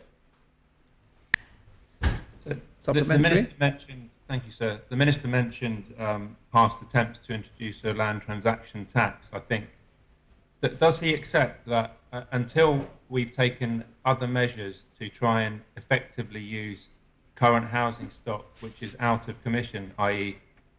dilapidated houses that are unoccupied for whatever reason, also to address the fact that many of units that are being sold off island, often in the dozens, if not hundreds, to people who don't live here, that until we address those issues, it is pointless to try and build new housing stock, and that we should first address the former issues I mentioned before trying to concrete over the countryside. Does the Minister agree with that? Minister. Sir, despite my personal sympathies, this issue is going to be discussed and aired at the planning inquiry. I'm sure the Housing Minister is going to be for there because the Deputy raises a wider issue about the relationship between the use of existing properties and ownership of existing properties and what the island plan seeks to do, which is proposed for policies for future development, sir. Connetab of St Saviour. Thank you, sir. I was really intrigued in the speech because the Minister says that he's trying to retain parish life, and I find this, if it wasn't so sad, it would be laughable, because the Five Oaks area in my parish was a parish life, but now he's overcrowding it with all sorts of things. Does the Minister not feel we would have been much better to have an immigration policy and then do the housing, and not like the deputies from St Ballards is saying, concrete over the green areas? I've already had this conversation with the Minister to say that he is leaving a concrete jungle. We'll be an airport and a finance industry, but if you want to see the countryside, you can take a ferry or take a smaller plane to the other islands. But we won't have it here. Somebody's got to take the bull by the horns and say, I'm sorry, an immigration policy has to be forwarded, because we cannot keep doing this. So does the Minister not feel that he's not retaining parish life, at least not in St Saviour's? Minister? So my reference to parish life was about accepting the fact that we have got an ageing demographic in the parish communities. The parish communities generally were developed with young families, probably, I don't know, wasn't there in the 60s or early 70s. And now I reports from just about every Connetable. We've got people in those parishes who are looking to right size. That provides opportunities for people, what used to be called downsizing, we now call it right sizing. And that will be part and parcel of those affordable housing sites. And my view would be is that people in the countryside who have lived their life in those areas, their friends, their families, their whole social life, they work in those areas, are not likely to want to come and right size in the middle of town. So I think that's an important objective when I said, and the other thing is to just provide enough lifeblood of ordinary working families to help those parish communities. That's what I meant, sir. On the other issue, sir, obviously the Connetable is very, very passionate, and it's absolutely right she is in protecting the proposal or opposing the proposal for fields in St Saviour. And, you know, the problem is that the strategic policies that we're working with try and put our predominantly of our housing within this built-up area, so strategic expansions. That's the policy choice before us, and we've got the inquiry, and the final decisions again will not be mine, sir. They will be the Assembly's in March. Supplementary, please, sir. Yes. I may be wrong, but the Minister has just said that is to keep families and things together. But according to Senator Mazik, he doesn't think, and I'm not having a go at him, I'm just quoting something he has said. Senator Mazik has said that everybody should be entitled to live anywhere on this island. So that contradicts that. He's not trying to hold families together who have lived in parishes. He's just trying to find homes for people. And I'm sorry, he is dead right. I'm sorry that I'm quitting because I would love to continue this fight because this is going to be a fight.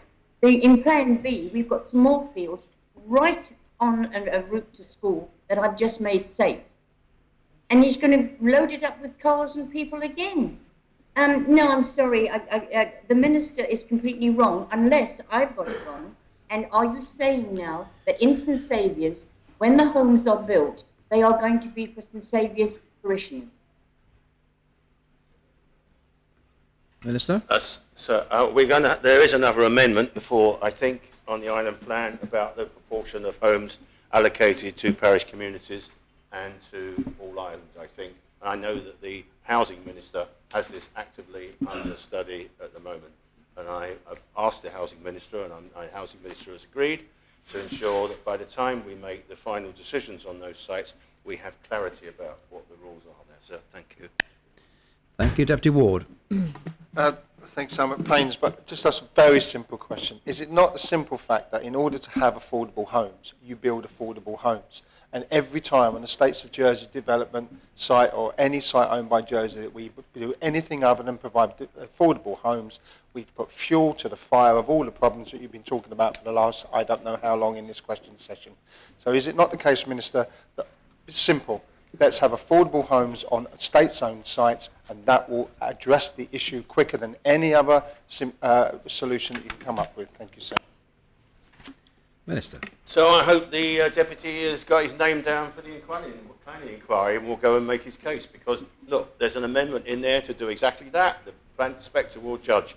From my point of view, I want to see a holistic communities and have a site-by-site choice, rather than just a blanket, this is what we do. But I can't go further in saying, in principle, I absolutely support the Senator, and I support the intentions behind to achieve at least a minimum site proportion of affordable homes on those sites.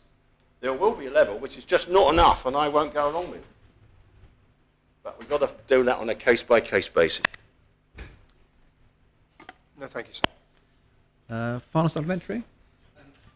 Sir, the Minister has spoken of his intention with the Bridging Island plan to meet the necessary supply for affordable housing in Jersey, but does he recognise that his plan as it currently stands fails to do that because his own projections for affordable housing in the Bridging Island plan are for 1,500, which is half the number of applications there currently are on the affordable housing gateway, And does he not accept the point that Deputy Tadyer made, that his political legacy will be a legacy of failure if he doesn't take a stronger position of leadership on this and commit himself to supporting policies which will increase the supply of affordable housing in Jersey, and that saying he agrees to something in principle is not good enough? And will he commit here and now to take that leadership and say, whatever failures there have been in the past, whatever mistakes there have been, that he won't put his name to them, he'll be on the right side of history and vote in support of a position which will tangibly increase the supply of affordable housing, rather than just give us words, because it's the families of this island that will suffer if all they get is words from their leaders. Minister? Legacy, eh? The right side of history, wouldn't it be nice? Look, I'm going to make my judgments on after I hear what the inspectors say, what the outcome of this, and then I've told you, I've told the Assembly, so apologies for that, I've told the Assembly that there is a line in the sand that I won't go beyond. And an adequate level of affordable houses on state-owned sites, and personally I want to see a contribution from privately owned sites as well. I want to see that, and that is why the comments I've published to the Inspector are supportive in principle, but I can't prejudge here today. We are now 5 months away from that decision. There's a lot of water to go under the bridge in this, and to stand here and now prejudge is not what I'm prepared to do, sir. Senator. The question 8, the Connétable of St Brelard will ask for the Minister of the Environment. Connétable of St Brelard. Thank you, sir. Given reports that there is potentially sand available for extraction at Seymour Sand in St Peter for some 10 to 15 years, will the Minister explain what indications have been given to the landowner regarding the long-term strategy for the site? And if none, will the Minister explain why that is the case? Thank you, sir. Minister. Thank you, sir. I think in a complex matter, I think I'd ask the Connétable to try, distinguish between perhaps the sand reserves that already has, which is available within the area that already has got planning permission, and the operator, the information I have is the operator considers that that is 3 years supply. But also, I think, which is probably the gist of the Connétable's question, areas of land outside the approved site where reserves might exist but there's no permission. And I think the indications that we've given to the owner of the strategy are of the current state's approved policies of mineral expansion, which is in the current island plan. The policies advised to the owner are those in the current island plan. And it's effectively, of course, the one that we are proposing to go forward is not changed. And that is that extraction of sand, which was originally due to cease in 2018, and the restoration of the site be completed, and planning permission was extended until 2023 to enable that with a condition requiring restoration. And that is where we stand. I know that the owners of Seymour Sand, as well as closing their site, have made representations to the contrary, which is going to go to the planning inspector, where all of the arguments that were put forward in the responses will be considered, sir. Thank you. Supplementary. Thank you, sir.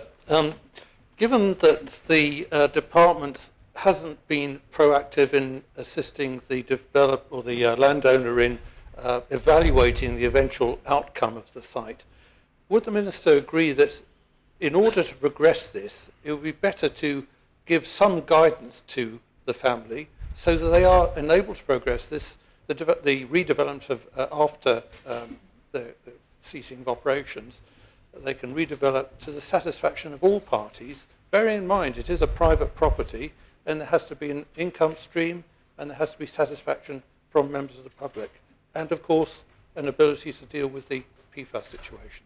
Thank you, sir. So I'm sure the Connétable knows, as everybody else does, that we've got a huge area of open water there now.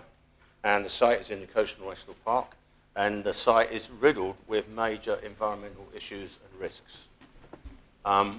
It overlies the St Wands Bay Aquifer, which is a really important freshwater resource, which underlines the whole of the bay, which is of relatively low nitrogen water. At the moment, Jersey Water can't extract water from that area sufficiently. They're able to take a small amount, but hardly any. And in the future, we need to have that source exploited. So going further to extend an area of sand would bring in major risks that would need to be assessed environmentally. That work has not been done. We've commissioned, as you know, as members know, a study, and so we should be done now. What I'd like to clear up is that Connie Palmer suggests that the officers haven't helped the team. They have.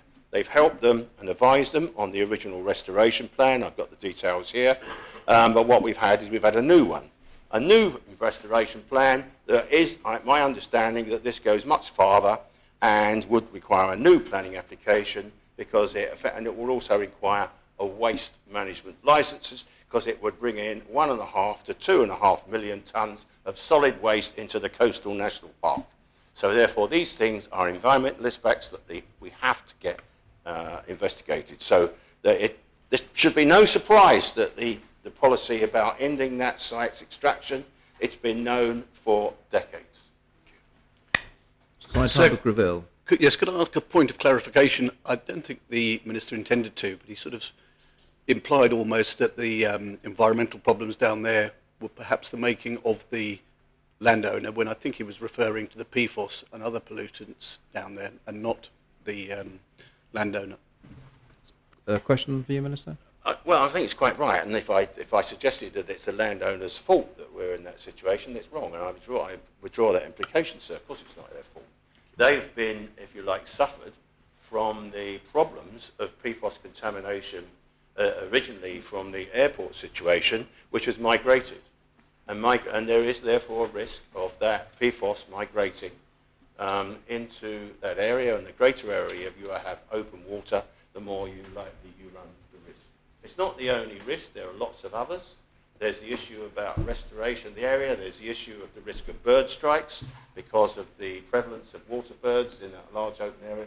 All of those things need to be studied in the environmental impact. So that's where the officers are given advice, and that's what we're seeking to do for the owner. But it's not the owner's fault that these situations happen. Thank you, sir. It was really a point of clarification, Yes. but I do have a question as well. Would the Minister accept that the landowner will need to get other material to fill in the water, to fill in the large area of water? They've had 110 years of extraction of sand. Something will have to, if that hole is to be filled in, material will have to be brought in. Well, of course, so this is what has been, as I said, we've now had an updated, a new restoration plan submitted by the owner. And what that does, it sets out a completely changed landscape within the quarry. We'll more or less seek to restore it to a dune landscape, if you like. And as I said, the importation of tons of material. And what we've said, that needs a new planning application, and that also would need a waste management license. And so that's the advice given to the applicant. At the moment, we don't have that application. But that is a possible thing for the owner to do. But of course, what I think that, frankly, with the current policies of the island plan, say that sand should end, and the restoration should be a more modest restoration, as was approved in 2004. And I've got the details of that. And I think that there's clearly, again, another major choice here for the island. In the meantime, sand is being imported satisfactorily. Yes, Deputy of St Martin. Thank you, sir, and I'm really pleased that the landowner submitted a restoration plan, but would the Minister agree with me that had plans come forward sometime since 2004, like they were supposed to do, that we wouldn't be in this situation? Yes, sir, very much.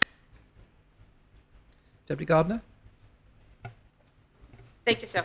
I would like to ask Minister if he can see way forward to maintain on-island sand supply for construction industry and at the same time to address our ambitions around climate change, where we would like to have carbon neutrality and reduce our impact through the exporting. Yes, I mean, the Deputy makes an absolute correct point that importation of sand involves carbon consumption. What I'm pleased about is that I'm informed by the officers that private sector suppliers have stepped into the breach, and there is a plant under construction, if not yet commissioned, to be able to recycle material, increased recycling of these building materials to create an equivalent material which can be used, maybe not for every single sand application, but for a very great number of it. That's what I'm told is in progress, and I think that is a good example of private industry responding to what is a crisis. As I said, the current sand operator they closed the quarry at short notice, and there is still an approved area still left, but nonetheless, it's been closed. Supplementary, please. Yes. Would Minister check if the quality and, first of all, I'm welcoming recycling, and I think we need to go forward with the recycling and to create different types of sand. If Minister aware if this will be a substitute to the sand provided by the quarry, and if way forward can be found to have a smoother transaction, not from today till tomorrow, over the years, which will probably require balance and steps from both sides to get it forward. Actually, I'm not a technical expert, and I will arrange to get that information and circulate it to members. But of course, we have been lucky. The dune sand, of course, is a windblown sand, which means it's fine-grained, whereas obviously other sources may be different. So sand is not just sand, it varies, and I'll get a technical report for the Deputy. Konatar, final supplementary? Thanks, sir. Would the Minister agree that much of the area was a solid waste dump until soon after the war, and part of the owner's plan to remediate was to remediate some of those areas? They have, I understand, submitted an updated strategy, but the department haven't made it clear why it can't be accepted. And given that the remediation of that site will take many years to accomplish, would he agree that his department needs to work more closely with the present owners so that the Minister's goals as well as the owners can be achieved in short time? Thank you, sir. Thanks, sir. Well, there's obviously a case for dialogue, but I don't accept the premise that that hasn't been the case. There are choices here, and the landowner wants to go in a certain direction, and I think the landowner is fully entitled to pursue that by putting in a planning application, because it is new, putting in a waste management license, and the processes will deal with it. I think that, but it can either go the way of the approved route or seek to do something bigger and different. And that choice, I don't think the landowner's made it yet. That's where we are. Thank you. So we've got through half of the questions now, but about 2/3 of the time. So members may wish to bear that in mind when considering the length of their questions and answers. Question 9, the Konatar Trinity will ask of the chair of the Privilege and Procedures Committee. Konatar Trinity. Thank you, sir. Given that the island is approximately 8 months away from the elections in June 2022, will the chair advise what progress has been made towards establishing the Jersey Electoral Authority? Chair of PPC. Thank you, sir, and I thank the Konatar for his question. The Commencement Act for the law changes made by this Assembly to the Public Elections Law 2002 cannot be lodged until the law has returned from the Privy Council, which is hoped will happen this month. And the law itself cannot be brought in until after December the 22nd. That is the 6 months before the election date. However, we have launched the recruitment process this week to encourage islanders with an interest in elections to come forward to be part of the first, excuse me, the first Jersey election authority. The JEA will consist of ex officio members who are the judicial greffier and the greffier of the states, a representative of the parishes, and up to 4 members of the public from whom a chair will be selected. Thank you, sir. Supplementary? Yes, please, sir. I thank the Chair for a comprehensive answer. The next elections will introduce wholesale changes to the electoral processes, changes that will impact on candidates and electorate. These important JEA positions have only just been advertised, leaving the interview selection process to be completed. And if the Appointments Commission wish to be involved in this decision or the process, this could result in further delays. Does the Chair think that given the time that will be left after these processes have been done, that there's adequate time to the Commission to set their policies and procedures in place? Thank you. Thank you, sir.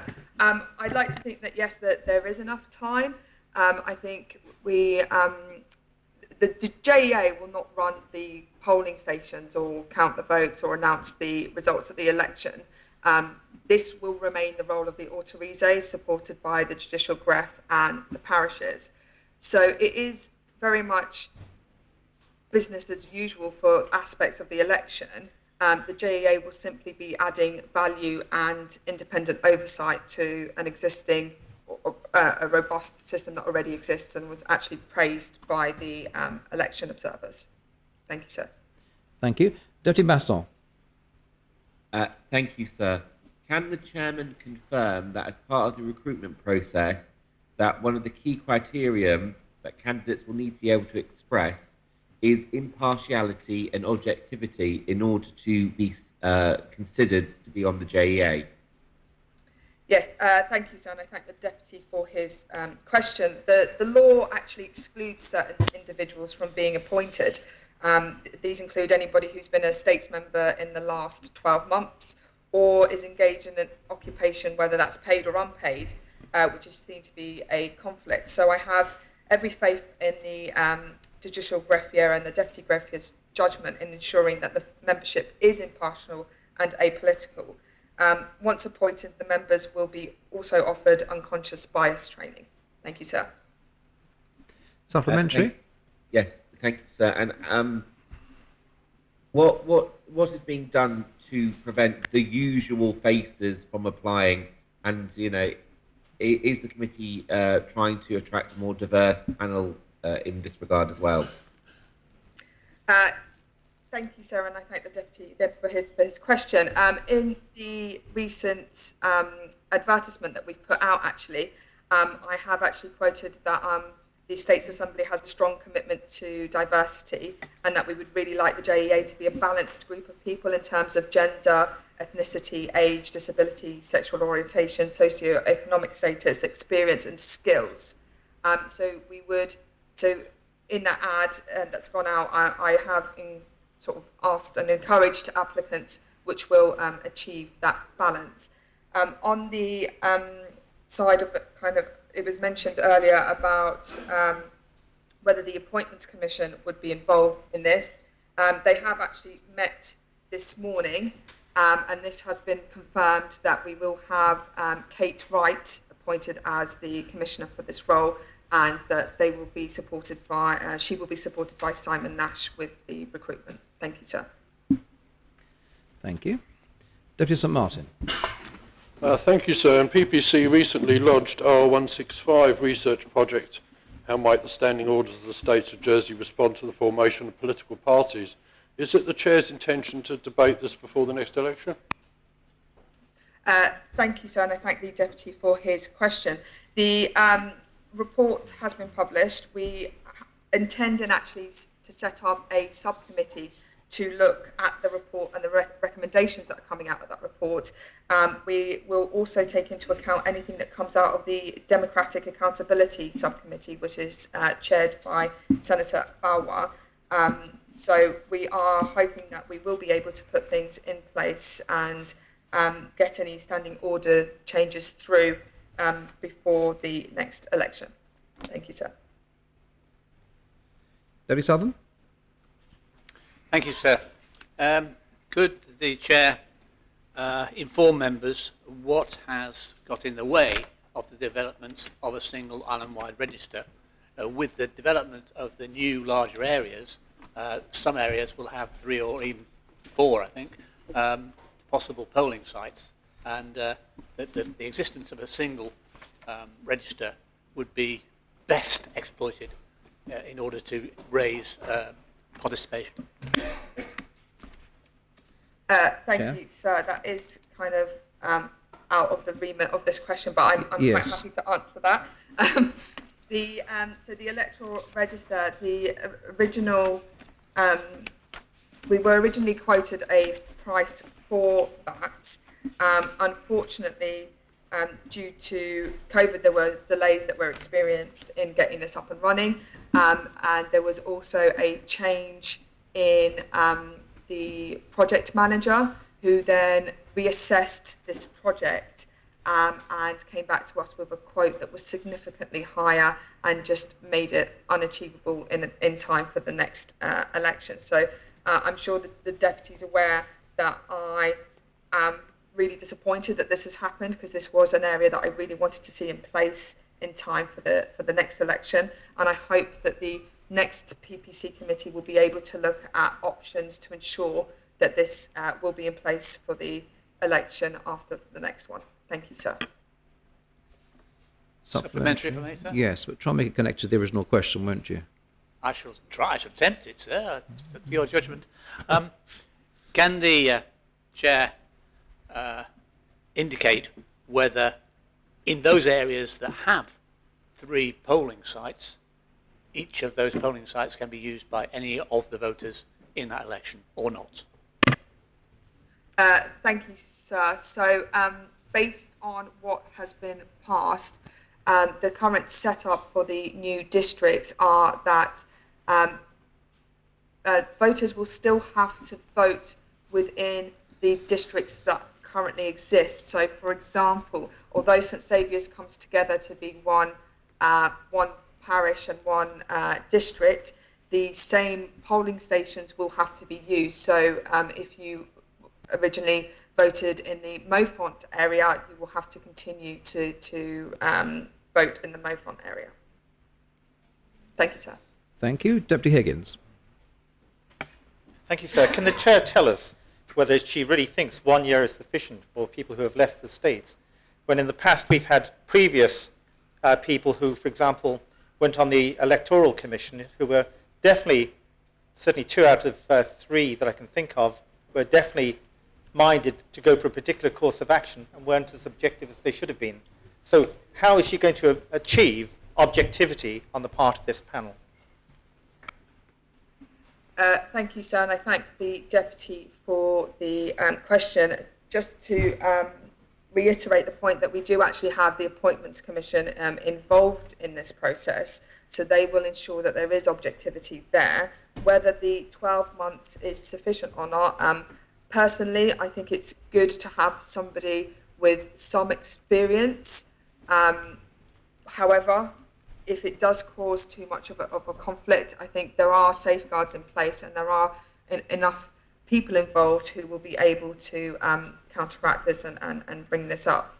The JEA itself will evolve, and they may suggest changes to their own membership in due course. So this is really just a starting point. Thank you, sir. Final supplementary, Colin Todd. Thank you, sir. Thank you. Question 10, Deputy Higgins will ask of the Chair of the States Employment Board. Deputy Higgins. Thank you, sir. Further to oral question 151-220, will the Chair advise whether the matter to determine the amount in damages to be paid to Mr. Ammar Al-Witri following his successful legal action for breach of contract against the Health and Social Services Department and the subsequent talks to decide the quantum of damages has concluded? And if so, will he advise the Assembly of the amount that the government has agreed to pay? Chief Minister. Thank you, sir. Sir, this States Employment Board inherited this case in 2018. However, the matter of Mr. Al-Witri, a consultant ophthalmologist, arose from a situation in 2012 whereby the Royal Court has subsequently found he had been unlawfully dismissed. So this has been going on for some 9 years and commenced some 2 SEBs before the present one. The SEB has done its very best to limit the damages as much as possible and has taken and followed extensive local and UK professional advice. So in terms of the numbers, the amount of the settlement is substantially less than has been put into the public domain. And therefore, as a result of the out-of-court settlement and following an act of court, I can provide the following official statement. The matter was resolved by way of a confidential out-of-court settlement whereby the States Employment Board has agreed to pay Mr Alwitri £2,369,000 gross in respect of his claimed losses as a result of the termination of his contract of employment, and neither party is entitled to comment further on the terms of the settlement. The net sum retained by Mr Alwitri after he has settled his tax and other liabilities remains confidential. Some matters relating to costs remain outstanding and subject to further court determination, and neither party can comment on this. Thank you, sir. Supplementary, sir? Yes. Can the Chief Minister also tell us, there in terms of damages, what additional sums have been paid to cover legal costs? Chief Minister? Sir, as I said at the very end of my statement, some matters relating to costs remain outstanding and subject to further court determination, and neither party can comment on this, sir. Thank you. Question 11, Senator Mezek will ask for the Minister of Home Affairs. Senator Mezek. Thank you, sir. Will the Minister outline what the process is for people with severe hearing impairments to contact the emergency services if they cannot speak over a telephone? And will he further state what training, if any, emergency services responders have received to support individuals in this position? Minister? Sir, I'm delighted to answer a question that has nothing to do with fishing. All 3 emergency services have dedicated mobile phones that allow those with severe hearing impairments to text the required service in the event of an emergency. All of these numbers are available on the Jersey D-Deaf Society website and publicized to the local D-Deaf community. While there is no formal training provided, each service has a way of dealing with this. So, for example, the fire services do engage with charities and others around supporting deaf people. And, for example, give specific smoke alarms for free for people who are hearing impaired. The ambulance service has provided some training on sign language and some books with statements written in them for medical conditions for specific medical conditions that people can point at. So there has been informal training in all services to deal with the matter. Supplementary, Senator. Thank you, and I'm grateful for that answer. I asked the question following a conversation with a young person who had some concerns over these areas. Could the Minister confirm, he referred to a text message service, could he confirm that that is rolled out across all of the emergency services? That's just what I want to ask. Yes, sir, it is rolled out for all the emergency services. I actually checked myself, and it is also on the government website. So it is a service that's available to all. Deputy Ward. Thank you, ma'am. Can I ask the Minister, the new integrated IT system used in joint police, fire and ambulance, the name of which I should remember because I've asked you about it a number of times, but it's just left me. Does that take account of those with hearing impairment, and is that a step forward in enabling people to contact the emergency services, given that it's a new system? Thank you, sir. The answer is that I don't know, and the system that we use now basically is cell phones. So there's a cell phone number, and you can use that cell phone number to text. The fact that the control room is now combined makes it much easier because a single number will get you any of the services. The new system could take this into account, could use other methods of communication, and this is something that we will look into. Supplementary? Final supplementary? Thank you, sir. The Minister said that there wasn't formal specified training for those working in emergency services for when they encounter people with hearing impairments, but he listed other things that they do. Does he think that there would be any benefit in formalising that training in any way? Minister. Yes, absolutely, sir.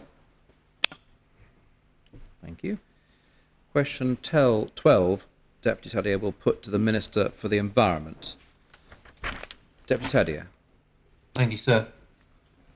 Further to the answer to written question 170/2018, in which the Minister stated that air quality across the island is generally very good, will the Minister state the locations at which real-time air quality monitoring is currently being carried out around the island? Minister. Thank you, sir. Firstly, the Deputy's question gives me a chance to correct, really, I think, my written answer. It should have said it's generally very good, but there are exceptions in our urban areas. So I apologise for that omission there. Now, the answer is there are 2 real-time air monitors located at Halkett Place, above the market, and at Howard Davis Park. These units, they have monthly check to ensure they're working properly, and they need to be sent to the UK annually for calibration and repair. And we've got that relationship as long-standing, and it works very well.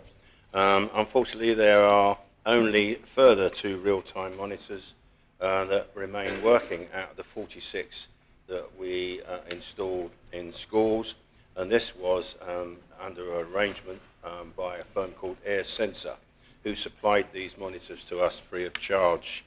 That's very, very disappointing.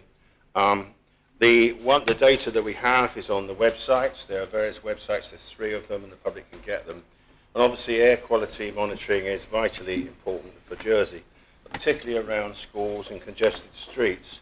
And obviously the areas that we would like to do more monitoring is around Roose-Guyon, Helvetia, St Luke's, those on Wellington Hill, because obviously the evidence is that children's lungs are susceptible to poor air quality and can negatively impact on their health as an adult.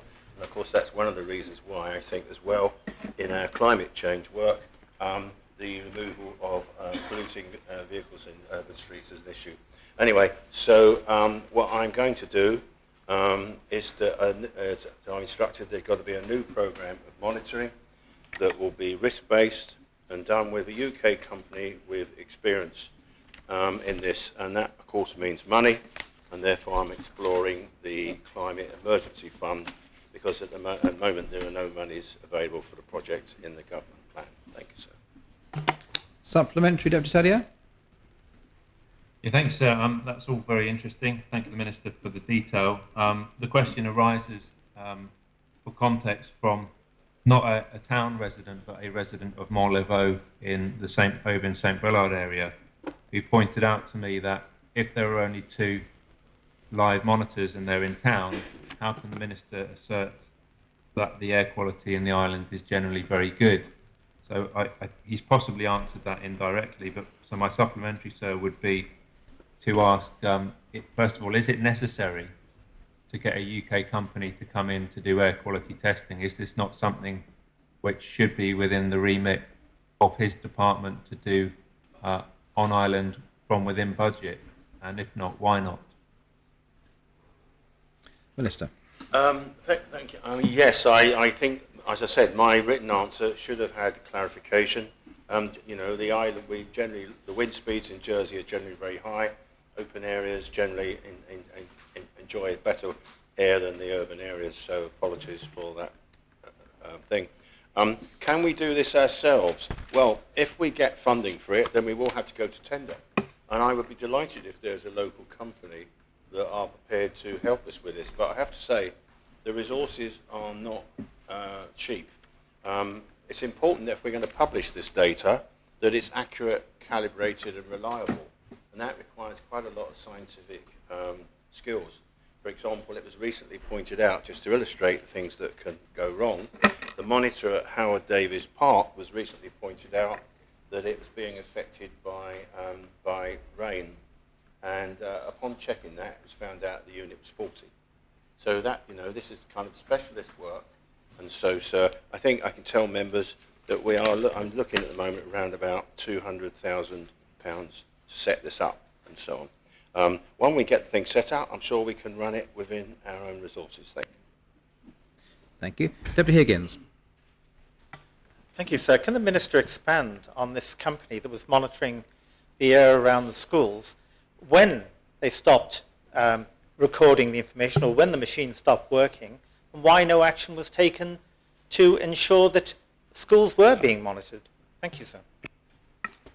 I think the Deputy raises a good point, and it may be something that the Public Accounts Committee will need to look at if they're able to. I was informed about this project, as you know, early on in my ministry, and I was informed that this company had been introduced through Digital Jersey. It was what they called, I don't understand these terms, they call it a sandbox project. The idea that you can offer a firm to come along and trial technology free of charge, and obviously it gives them a good test bed. Unfortunately, the project found that the pieces of equipment weren't robust enough, they didn't work, they were adversely affected by weather. Apparently they said, oh well, there's high winds and salt spray in the island and that's just not good enough, we just can't get them to work. And so I know that the Director General has been communicating with the company. I think at the moment it's fair to say, I think I can say this in open, we agree to disagree. I understand that the contractor, or at least the firm, is looking for a payment of £160,000. There was never a contract signed in order to be able to sort this out. My view is we should do this properly. Do it properly and restart projects. So I'm sorry that I've been quite open about it. That's the position. Supplementary, sir? Yes. Can the Minister again tell us when it was discovered that the thing wasn't working, and why steps weren't taken immediately to try and get monitoring in of the schools? I think, I can't be exact on the date, I'll have to come back, but I do believe that I've answered questions in the Assembly before on this. I think I've pointed out at least 6 months ago, if not longer. The contractor, I think, has put forward the reason that they couldn't get the engineers to the island during COVID and so on. There's all these excuses flying around, but nonetheless, that is the case. What the action that I want to take, and I did ask the officers, I want a new programme, because Deputy Tellier is right, this is vital work. And I have this week said, look, as I said, this has to be an integral part of climate emergency work, because it's a byproduct when we deal with vehicle issues, to deal with the air pollution issues. At the moment, none of the monitoring shows us that we're above the EU limits, but we know the EU limits are going to be tightened. My assumption is that members will want to tighten Jersey's air quality limits, even if we're not in the EU. Nonetheless, so that's the direction of travel. At the moment, I'm afraid it's about resourcing and money. I'm sorry. Deputy Ward. Thank you, sir. Can I urge the Minister to just take it for read that something needs to be done about air pollution around schools, such as Rouge-Bouillon, Springfield, First Tower, town schools, Jandring, the colleges during drop-off, all of the schools there, because of the number of vehicles that are travelling to them. And unless the Minister can sit there and guarantee us that our children are breathing air that is safe for them, then it would be much better to take action now. So to stop cars idling outside schools, for example, sir. Would the Minister at least commit to make that type of action, and perhaps for once support a free bus service so that children can go to school without being dropped off? Thank you, sir. So I might as well be open on this. I will be supporting a free bus service. I think we've messed around on this too long. I also think we need to commit to a school bus service for free. But I'll deal with that another day. But nonetheless, yes, I go with that. Now, what can I do here? I've tried to be careful because this is a project that's gone wrong. We have to get it back. We don't have a law at the moment. And I think the infrastructure minister and I will have to work more closely together on this, because the question of emission standards in vehicles. We've got polluting vehicles by the ton in Jersey that wouldn't be allowed anywhere near an inner city area, anywhere in Europe. But nonetheless, so I think I commit to doing that, to see what we can do within existing frameworks to do something about school drop-off areas. It's not within my powers, but I'd like to see an arrangement that people don't sit there with their engines running, polluting playdowns and the rest of it. Supplementary, sir? Yes. So can I urge the Minister to, well, can I say to the Minister, I promise I would never be critical of you if you erred on the side of caution, took action, made the air cleaner around schools without the evidence that you're looking for, because it would be better for our children. And can I ask, sir, whether the Minister would just get somebody in government somewhere to start a campaign about idling around schools and educating parents about polluting around schools as a matter of urgency, because we're not taking any steps.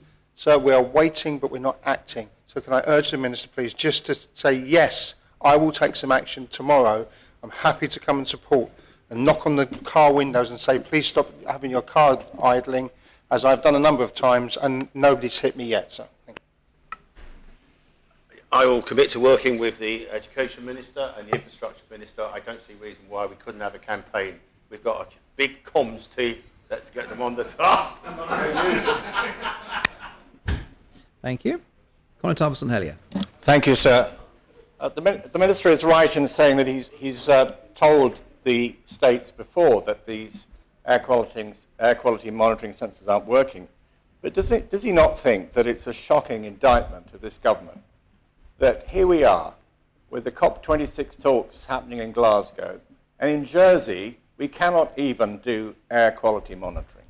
They've been doing it in other urban centres for decades, and we're talking about having a test bed. Will the Minister not treat this as a matter of absolute priority to work with the Council of Ministers so that Jersey can get its act together on air quality monitoring, particularly in the urban areas? Thank you, sir. Thank you. So I absolutely agree. Thank you. Deputy Tadeo, final supplementary? Yeah, thank you, sir. So we already know the place in the island which has the worst air quality, and that is the tunnel. And my question to the Minister as the final supplementary is, if when we know the information about where the air quality is bad, he doesn't do anything about it and the department doesn't do anything about it, because they say they allow people to walk through the tunnel perhaps 4 times a day with a pram, and they think that's okay. What's the point in spending £150,000 giving that to a UK company to tell us where the air quality is bad if the Minister's not going to do anything about it? Would it not be better to spend that money on actually doing what we know needs to be done in the island? Minister. Of course, the Deputy's right. But one of the frustrations of my job is the legacy of complete laissez-faire about our environment. That we've seen change in recent years, thankfully. But trying to turn around a situation where we don't have laws, we don't have the resources, we don't have the people in place, it's not going to happen straight away. One of the things that I'm committed to doing, I'm going to be, I will do absolutely everything I can during my tenure. And my plan is to produce a legacy report with the priorities for members. And if there's anything, look, I'm open to members bringing amendments to the government plan. There's an invitation on this, because I think it's crucial. Thank you. Thank you. There's only about 12 minutes left for the last 4 questions to remind members. Question 13, Deputy Higgins will put to the Minister of Health and Social Services. Deputy Higgins. Thank you, sir. Has the Minister received any advice from the Office of the Information Commissioner that members of the public are not in breach of data protection legislation if they secretly record meetings that they have with social workers to keep a record of such meetings, provided the recordings are not made available on social media? Minister. Sir, this matter has been discussed with the Office of the Information Commissioner, and our understanding is that while social workers can expect to be recorded, issues can arise when the person making the recording uses it for something other than their own personal use.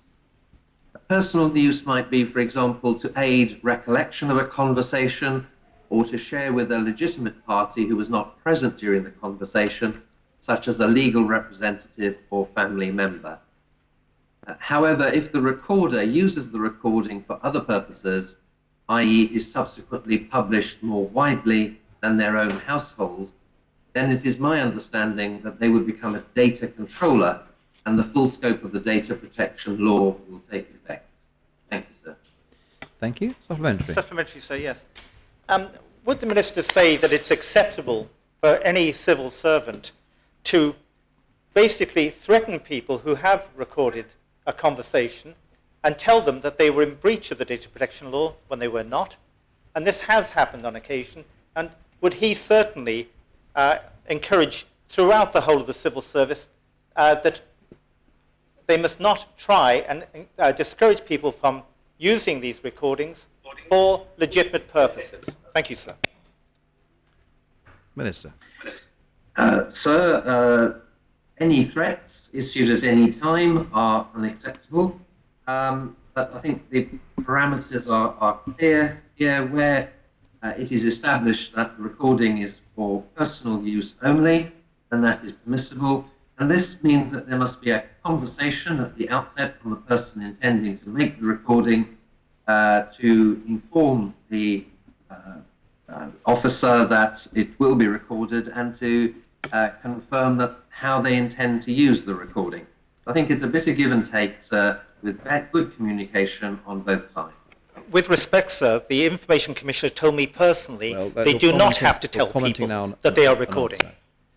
Question 14, Deputy Southern for the Minister for Children and Education. Deputy Southern. Thank you, sir.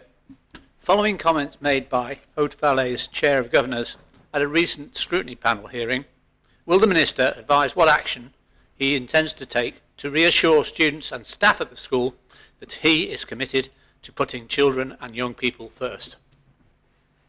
Minister. Thank you, sir. I am committed to putting children first. I'm ensuring that the extensive work of my officers are carrying out a consultation with schools to continue to deliver improvements to the funding and provision within them. Following the independent school funding review, £11.2 million of additional money will be going into the education system next year. £2.3 million increase of funding to Jersey pupil premium. Students with low prior attainment, special educational needs and English as an additional language. 5.5 million to fund the deficits within schools, 300,000 additional funding for education, psychology, mental health and well-being, and over £1 million for teacher training, sir. So the new school funding formula will distribute much of this funding to where it's needed. It's still under development, and my officers are continuing to work with the school's representative to finish the task. I will be, when time allows between diaries, going to speak to the head of Haute Valley and hopefully the chair of the Board of Governors. And I can tell you, sir, that at a Children's Day where we attended Haute Valley School this year, sir, a BBC reporter went up to children at the school and asked them the very question, do you think this government is putting children first? And they said, yes, sir. They said, yes, I do believe they are. If they weren't, we wouldn't have a Children's Day, is the answer. So I will be speaking to the school and trying to work out where this breakdown in communications come and explain and ask what I can do more, sir. Supplementary. Thank you, sir. It's my understanding that when the pledge to support young people and children was first made, the Minister did not sign it. Can the Minister inform members what his objection to the signing of the pledge was and what has changed in the intervening time? Sir, I made that quite clear in media statements why I was not signing the pledge at the initial outset, due to the fact of not being a minister, not being an assistant minister and being a backbencher. The wording of the pledge set out to make me sign something that said I would achieve something that was not within my power. As soon as I became Assistant Chief Minister and Assistant Social Security Minister and I had the power to actually enact on the words of the pledge, I signed the pledge, sir. Deputy Ward? Thank you, sir. Sorry, so just from that last answer, is the Minister therefore implying that if you are not in government, then you cannot act to put children first? No, that's not what I was saying at all, sir. I was saying the wording of the pledge itself made promises to do certain acts that were not within the power of me in the position I held, sir. Supplementary, sir? Yes. Can I ask the Minister then how he suggests that if you are not in government, you do act to put children first if you have signed the pledge? So I don't think that I could answer the question on other people's behalf, sir. Final supplementary. Deputy Southern? Thank you, sir. I wish the Minister would answer on his own behalf. The Minister says that his remarks about digging up the roads were misquoted. If that is the case, what did he actually say? Anyone can listen back to the scrutiny hearing yesterday where I did say, yeah, the words, the pot is the pot, what do you want us to do to stop digging up the road, never left my mouth to anyone unless I was reiterating what was said by the Chair of the Board of Governors. What I did was explain to the former Chair of the Board of Governors while at a meeting that how the government plan works with funding allocations, saying that if we were to put more money in one area, it has to come from another area, and a discussion will have to take place with the minister responsible for that area to ask if they had less money in their budgets, what would that look like and what services would that change within their department. It was merely an information to the former Chair of the Board of Governors on how funding and allocations of funds works within the government plan, sir. Thank you. We've had the final supplementary, but I've just seen, Deputy Tully, I think you've asked a question in the chat, which I overlooked. You can ask it, but I was anxious that Deputy Ward's question is reached and perhaps Deputy Gardner's. No, it's quite late. I was going to ask, the Minister said that now he signed the Children's Pledge because he can now do something about it, but does he acknowledge that earlier he said that if he wanted more money for education, he couldn't do that himself. He would have to go to the Treasury Minister and it would have to be decided by the Council of Ministers. So does he still accept that he's not really got any power to put children first because it's subject to the Treasury Minister and the Council of Ministers actually agreeing with him? Sir, I have the power to go to my officers, to ask for a report to be written, to give the evidence so I can go to the Council of Ministers to ask for the funding to be changed or for extra funding. That's within my power as the Minister to go to the Council of Ministers, to go to the Treasury Department, to have officers work on evidence that I can bring forward for that. So I don't agree that I don't have the power to put children first. The power is in my remit to go through a process as set out in the laws of this island. Thank you. Question. Supplementaries. I don't know if I can. I don't think there's really time for Deputy Ward. Otherwise, we'll never get to Deputy Ward's question. Deputy Ward, question 15 for the Chief Minister. Thank you, sir. You put me unawares there. Will the Minister state the total number of individuals currently residing in Jersey that are classified as 2(1)E high value residents and advise whether or not any serving states member hold this status? Chief Minister. Sir. Deputy Chief Minister. Thank you, sir. Yes. Chief Minister has asked me to respond in my capacity as Chair of the Housing and Work Advisory Group. Revenue Jersey received 220 tax returns for the year 2020 of assessment from individuals classed as high-value residents, 220. I do not think it's appropriate to disclose the tax status of any individual, so whether they be a member of the States Assembly or an islander in this current forum, so in response to this question. Thank you. Okay, supplementary, sir? Yes. Can I ask the Minister, does he believe that, given the role that we have as states members, that should be something that should be declared in the Declaration of Interests if your residency is via being a high-value resident? I'd have to think about that, sir, whether as members we have to declare our, should have to declare our tax status. I'm afraid I can't decide on the hoof, possibly, but it would need further thought and perhaps a debate, sir. Thank you. Deputy Ayer? Thank you, sir. Does the Minister intend to carry out a review of the 21E scheme in 2022, since there has not been one since December 2016? Thank you.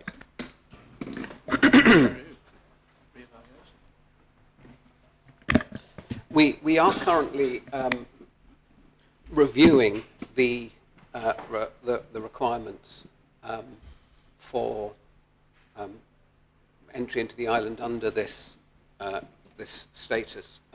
So the aim is to limit the numbers somewhat. The average number of permissions granted over the last 5 years has been 18 per annum. And to do that, sir, we have been raising the entry criteria. So we're reviewing that process currently.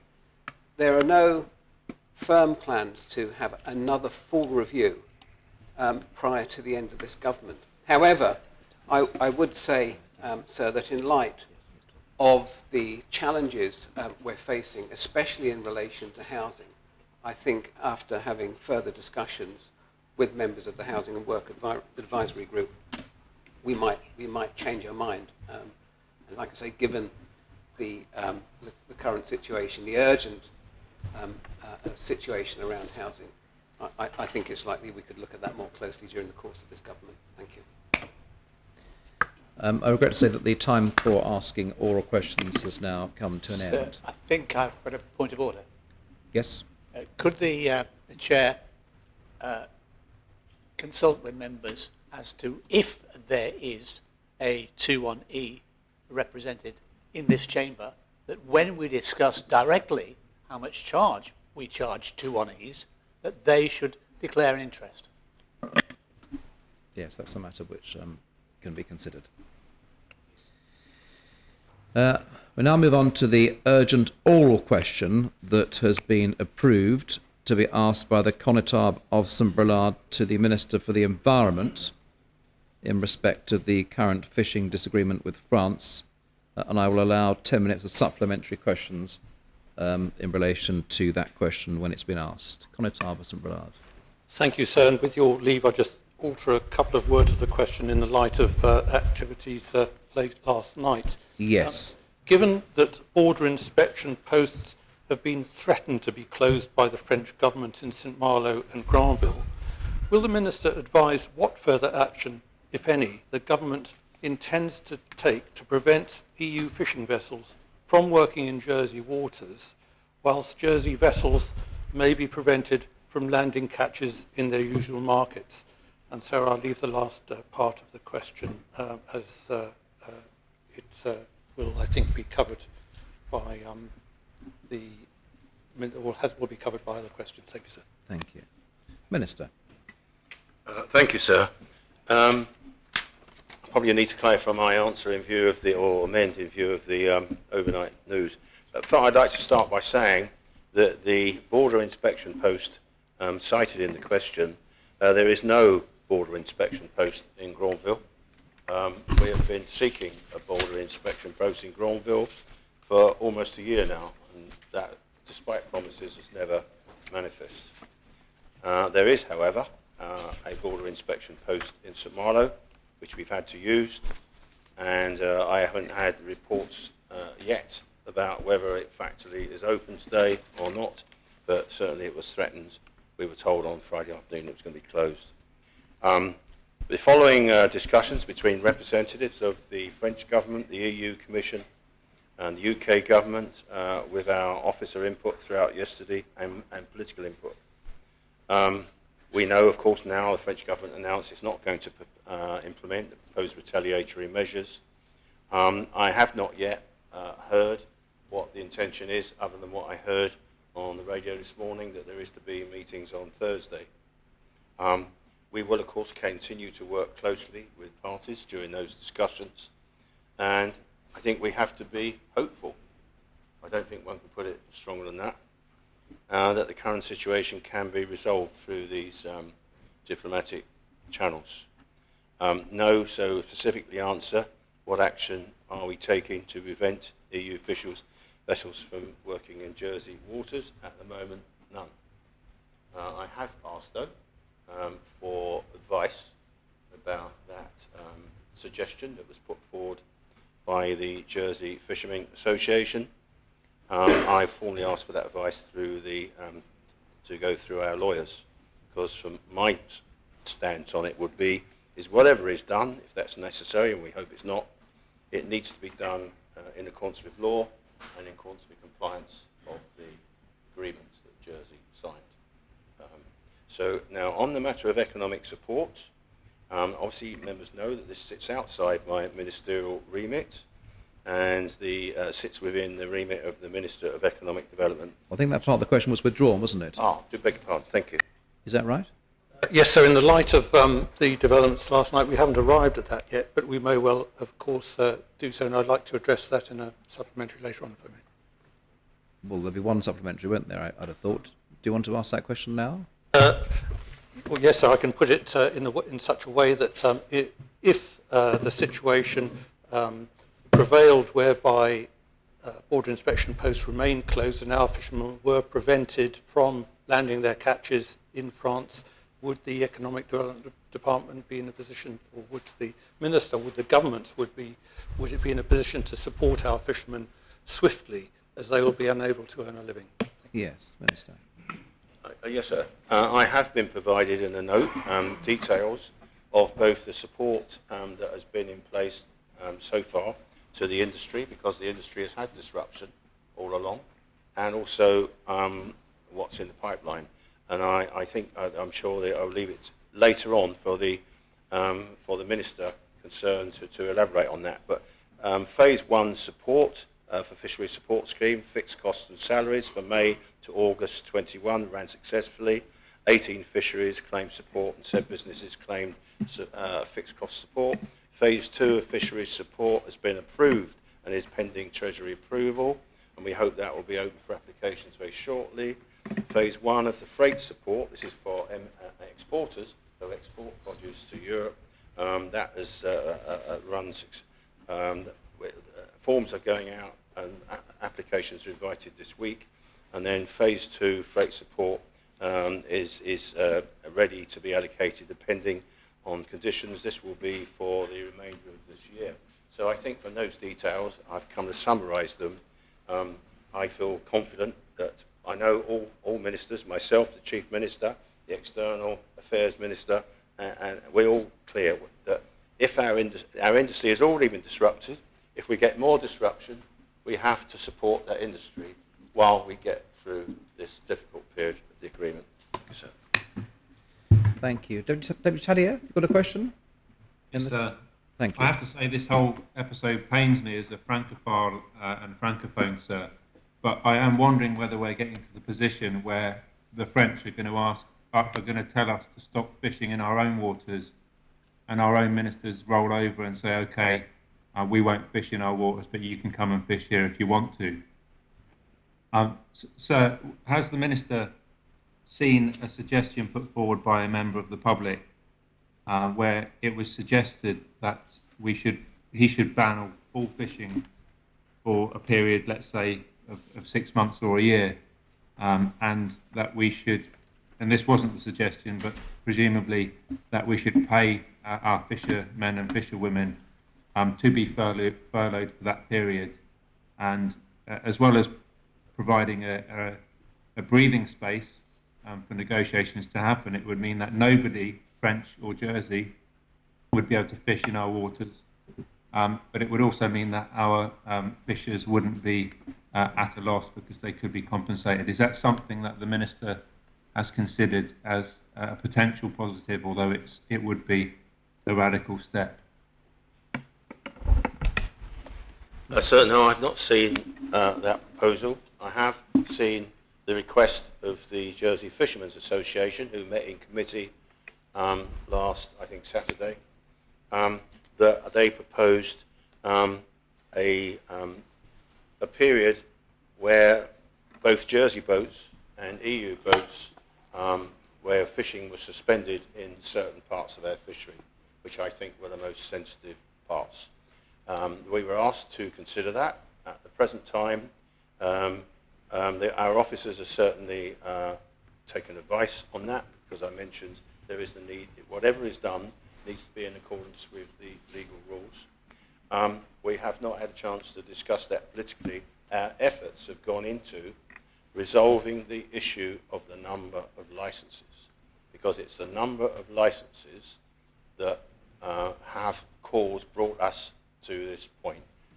I'm sure members know we have issued 162 licences, and there are a number of licences which I believe the French accept are not justified and should be withdrawn, and there are a small number at issue. So I think that's where we've got to. That's where our priority has been. But nonetheless, none of us can predict the next few days, and so I think taking advice on those whatever options are put forward, we will need to do. The agreement does have, I'm advised, clauses within it that for dispute mechanisms and so on. What I don't know yet is the details, how and when and who that would go by, how that would be done, if it was necessary. But all efforts are working to avoid that situation, but never sticking outside the rules of the Trade and Cooperation Agreement, because I think that would put Jersey in a very bad position, undefensible one. Thank you. Supplementary, Deputy Taddeo. Thank you, sir. Could the Minister state that if Jersey wanted to, if we wanted to say these are our waters and the only people who can fish in our waters are Jersey registered fishing vessels, and if you're not from Jersey, if you're from the EU, you must stick to your own waters. Is that a position that is now possible? And if it's not currently possible, what steps would need to be taken in order to make that happen? And Minister. This goes to the very heart of what level of autonomy we have, sir. Thank you. So all the advice I've had, that under international law, under our obligations in statute and on contracts and agreements internationally, that would not be possible. So that's all the advice I've had. If you want chapter and verse on that, I think it would need, and I'd perhaps invite the Deputy, questions to the Attorney General at the appropriate time, because my understanding is no, that would not be possible. Frankly, I'll be frank, nor do I think it would be sensible. It would absolutely inflame the situation. Deputy St Martin. Thank you, sir, and it's absolutely right that we continue to abide by the terms of the TECA and act within the law. It's also absolutely right that we continue to try to find ways to allow those French fishermen who have legitimately got a living from fishing in our waters to continue to do so in the future. But does the Minister recognise, sir, the frustration of the local fleet, where they find themselves fishing literally sometimes a stone's throw away from French boats, and yet those French boats can return lobsters to the French continent without going through a border inspection post, and yet the Jersey lobsters landed literally a few metres away from them, come back to Jersey and either have to go through a border inspection post, or worse still, potentially in the future, not be able to be landed in a French port at all? So not only do I understand it, it pains me, and I ask, how did we get to this place? And of course, over the years, absolutely right, the Deputy says, historically, Jersey and French fishermen have shared these waters around these islands decades, if not centuries. Informal agreements have gone on, friendships are there, personal knowledge, all those family connections, and none of the distortions that have now arisen have ever occurred. But of course, what did we happen? We had a Bay of Granville agreement that was indeed far from perfect, but I'm told it took 9 years for politicians who were responsible at the time, decades ago, to get that agreement. And it basically worked to a degree, but of course in recent years it worked much less well, and of course when Brexit came along, it soured the relationships. And so we didn't design the TECA. It was put together in a few days at the end of negotiations where other parties were at the table and we had one choice, take it or not. We chose to take it, and I think we need to honour that and see it through. So I hope I've picked up in that answer all the points of Deputy. If I haven't, I apologise, I'll pick them up. Deputy Higgins? Thank you, sir. Now, no one would accept that all French fishing boats that want a license should have one because they can't prove that they're in our waters. We know the French politicians have an election coming up early next year and are going to fight for this and posture and all the rest of it. Can the Minister tell me, though, with 160 licenses having been issued, more possible, has there been a watering down of our position and the evidence that the French have got to do? Because if I'm not mistaken, I think our own fishermen believe there's far more licenses being issued than they expected. Thank you, sir. Minister.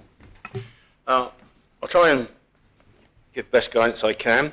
But of course, out of the 162, we have given a number of temporary licenses, 49, and those licenses are, they will be temporary because they will expire at the end of January 2022. And the purpose of that is to allow those fishermen to complete the production of evidence. They're on that list because there was some evidence, but not enough to fulfill the qualifying criteria. And they were put on that list, and therefore the task now is for the EU and the French to produce that information. And if that information doesn't come, then those licenses will end. And we will then be back to the 113 licenses where we are fully satisfied. They're in the category that Deputy Luce spoke of. Those people that have fished traditionally in our waters, relied on Jersey waters for their means, and our permanent ongoing licenses, that's we issue that's 113. As I say, there are still 55 out there, as it were, where there's no evidence whatsoever. The 10 minutes that I allowed for responding to this urgent question have expired, but in view of the fact that there are two members who still wish to ask questions, I think I'm entitled under Standing Order 15 to extend the time for them to ask their questions, namely the Connétable of St. One and Deputy Ward. Connétable of St. One. Thank you, sir. I think I heard in the Minister's response that all licences that have been issued so far have been in conformity with the TECA, or working their way towards conformity. But one of the earlier questions suggested that we've watered down our position. Could the Minister just clarify, so that we're absolutely clear about this, that in the medium term there will be no watering down of the provisions of the TECA, and if a French fishing vessel wants to fish in Jersey waters, they have to provide the appropriate evidence as set out in the TECA, and that there will be no variation on those terms. Thank you, sir. So I can't give the undertaking, sir, as Minister, and Deputy Guida and I work very closely on this, and Deputy Guida and everything he said has said the same. In order to gain licences, EU vessels need to have meet the qualifying criteria, and the agreement is quite specific about that, and they need to produce the evidence. And where we've got that evidence, we've given them licenses. So I said 113, we've got enough evidence, there's no need to go over that issue again. But I think the data flows have been confusing. I think members know that from the various comments. We've had to use lots of different alternative sources. The data flow from the EU through the UK to Jersey has been, I'll be frank, shambolic. And we've had to unpick this, and our officers have worked flat out. Even this week, late this weekend, they've had, I go into, probably we haven't got enough time, but I can go into all the data sources we've had to do. So we have not put those temporary licenses on that list with no foundation. And that's why we resisted. The others said, no, they cannot go on that orange list because there's no evidence. Give us the evidence. Having said that, if one of these boats comes out of the woodwork, ages time, and says, here's the evidence, they'll get a licence. Deputy Ward. So my question's just been asked, actually. Thank you. And I'll move on to questions to ministers. Am I able to put a final supplementary? All right. Thank you, sir. Would the Minister agree that this situation needs to be resolved for the long term and that short-term fudges, if I may refer to the continued extensions as that, are just not acceptable to our fishing fleet, who have to make decisions as to whether they should continue to invest in the industry or not, and that he will consider as paramount the need to preserve our fish stocks in our waters for future generations? Thank you, sir. Yes, sir. So absolutely, but I would highlight one matter. I'm sorry to have to highlight, but I think I need to put it on record. That at the moment, the issue to be resolved definitively is a number of licences. There is an issue which will still where we have to jump that hurdle, which is negotiations in some form over what's called the nature and extent clause, which is the details of these licences, which allows what type of fishing métier and the limits of that, and catch limits and all those sort of things. At the moment, because the EU has required us to suspend that, because we've got no choice in that. So I'm afraid there's a journey to be done, so I'm sure the Connisboro's supplementary is absolutely right. But that's why we have to going to keep at this again for some time. There we are, so thank you. Thank you. We'll now move to questions to ministers without notice, and the first period is set aside for questions for the Minister for Housing and Communities. Are there any questions for this Minister? Yes, the first question is from the Connotab of St Lawrence. Thank you, sir. Would the Minister say what assistance he's able to give the elderly residents? Sorry, I called upon the Connotab of St Lawrence. I'm sorry, sir. Sorry. But you'll be coming soon. Thank you, sir. We hear all the time about affordable housing, but for certainty, will the Minister please tell us what is the government's definition of affordable housing? The government's definition of affordable housing has just been published. It's on the government website. It runs into 3 pages. But effectively, it's making available housing to buy or rent for those who wouldn't be able to afford to do so on the open market. Supplementary, yes. Please, sir? Thank you. And for those intending to purchase, what does the government expect an affordable home to cost? I haven't been asked to alter those benchmarks yet. The financial benchmarks, that will inevitably happen in the coming year.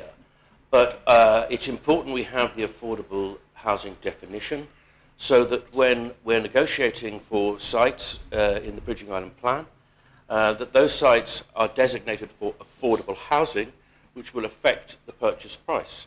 Otherwise, we won't be able to deliver affordable housing on these sites. So that's why it's important at the moment. Thank you. Senator Mezek.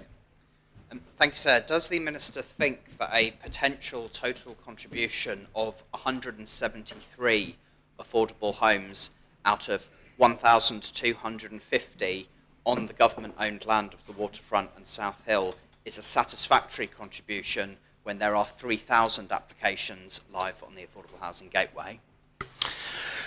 Well, the Affordable Housing Gateway figures are currently, there are 1,426 people wanting to purchase on the Gateway. There are another 641 who want to move from private rental to avail themselves of Andium services on the Gateway. So that gives us 2,067. There are also 423 current residents of Andium Homes who want to move to a different Andium Homes property. So you get 2 bites at that cherry as they will be releasing figures. So it's not as much as 3,000. Andium Homes has committed to the delivery of 3,000 new homes by 2030, 2,000 of which will be for affordable rental and 1,000 for affordable sale. Over the same period, 600 homes from Andium's existing stock will be offered to first-time buyers. Andium has already delivered 553 homes, are on site delivering a further 590 new homes and are in contract for delivery of a further 676 homes. This provides 1,819 new homes with opportunities identified on alternative sites to achieve the overall target of 3,000. We want to smash the Gateway waiting list, no question, and we need to smash it before 2030, when, after which the waterfront homes will be delivered. So Yes. rather than a supplementary question, could I instead raise a point of order under Standing Order 65(4)(b), which is that in questions without notice, the answer has to be relevant to the question.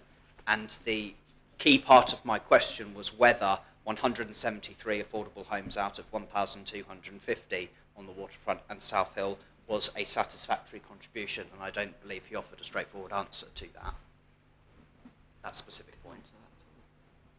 Well, the Minister did provide you with detail of 3,000 homes in the pipeline, 1,800 of which were being built or about to be built. In my view, sufficiently relevant to the question, but you can't ask supplementary. Well, really, sir, all of that is context. It's not whether he is satisfied with the current proposal. I'd like him on record, since there's a proposition coming up on this, whether he thinks the current proposal is satisfactory or not, and he didn't say. Well, you can ask his that as a supplementary question. Okay, well, I think that should have been a point of order, sir, because I think his answer wasn't relevant, so I have to waste my supplementary, which is asking my initial question again, is he satisfied with 173 affordable homes out of 1,250 on land we own being a satisfactory contribution to the affordable housing that the island needs? Or would he prefer it to be a substantially greater amount? Okay, so I had nothing to do with the development of either South Hill or the waterfront. That happened in 2018, 2019, 2020 when I was not Housing Minister, so I had nothing to do with it. I inherited it. And so the first thing I've been able to do productively with South Hill or the waterfront site is to get one chunk of revenue from South Hill, which is the commercial value of the site, which was going back into government coffers of 13 million, and I've managed to hypothecate that to afford to assist with affordable housing. Now, I want to know what the Senator's 30% or 50% is going to do to my 13 million and whether there'll be anything left of it after that. I also need to know other figures on 30% and 50% and the implications for the waterfront scheme as a whole. It's not unreasonable to want to have that information, and we're going to be putting the Chief Executive Officer of both Andym Homes, of the States of Jersey Development Company, and the Treasurer before the Assembly in advance of the debate so that we can drill down and get these questions answered. So could I attempt to make the same point of order again, please, sir? I'm not sure you've answered the question, Minister. Do you want to ask the question again? Well, I would raise the point of order. I'm asking if he's satisfied. Yes. I think that can be answered with a yes or no, sir. And we It can certainly be answered. Answer the question one more time so it's clear in the Minister's mind what you're asking. There is proposals through the SOJDC to produce 1,250 properties on government-owned land on the waterfront and on South Hill. Currently, only potentially 173 of those will be allocated for affordable housing.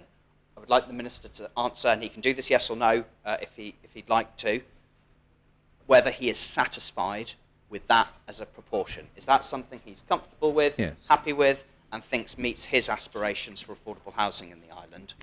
That's the question, Minister. I will not be satisfied until we have caught up with the 2,000 fewer homes than we should have built in the decade from 2010 to 2020, until we have smashed that waiting list on the Gateway, until we've provided all the affordable products that we can to satisfy the market. But I have to say, I am concerned about the elements of the Senator's proposition.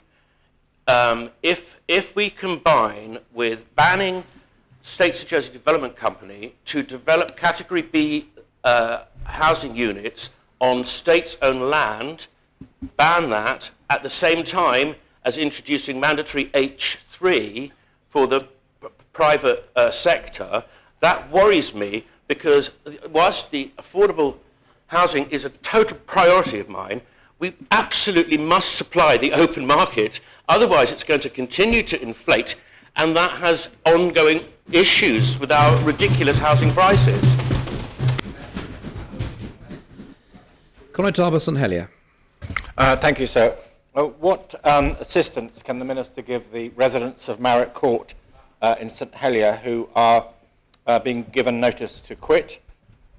Is his department working with Andium to provide homes for these residents, many of whom are elderly? Thank you, sir. Well, I can talk about this because it affects quite a lot of the residents. A significant number of residents of Marriott Court who are with one landlord have been served notice to quit, to leave, because the landlord is disposing of those apartments, which is, of course, he's entitled to do so. It's caused a lot of problems and stress because, as the constable says, some of these residents are in their 70s or 80s, and some of them have been there for 2 or 3 decades or more. So in the summer, I spoke to the agents of the landlord and asked for a sympathetic treatment of these people and very careful handling.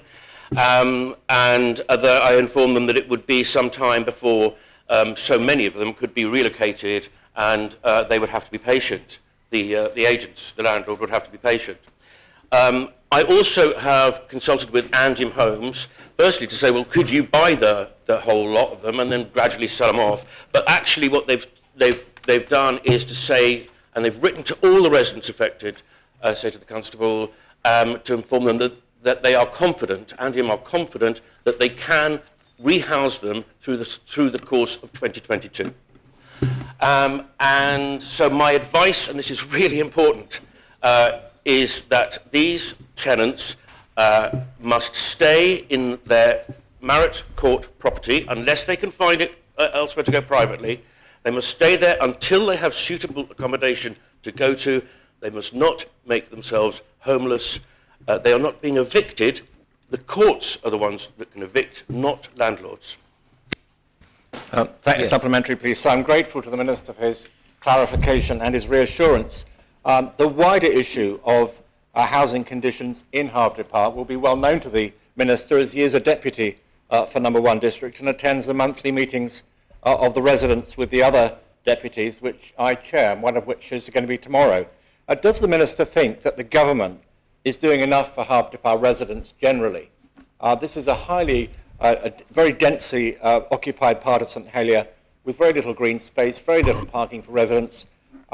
Does he feel that perhaps the government plan should have more in it for Havre Park than is currently the case? Thank you, sir.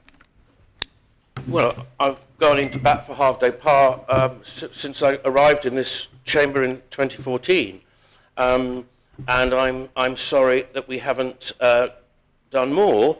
I'm sorry that the Green Street One Way is not actually completed, and we've got a slight compromise with it, which is worrying me, and I hope we can one day move to something better.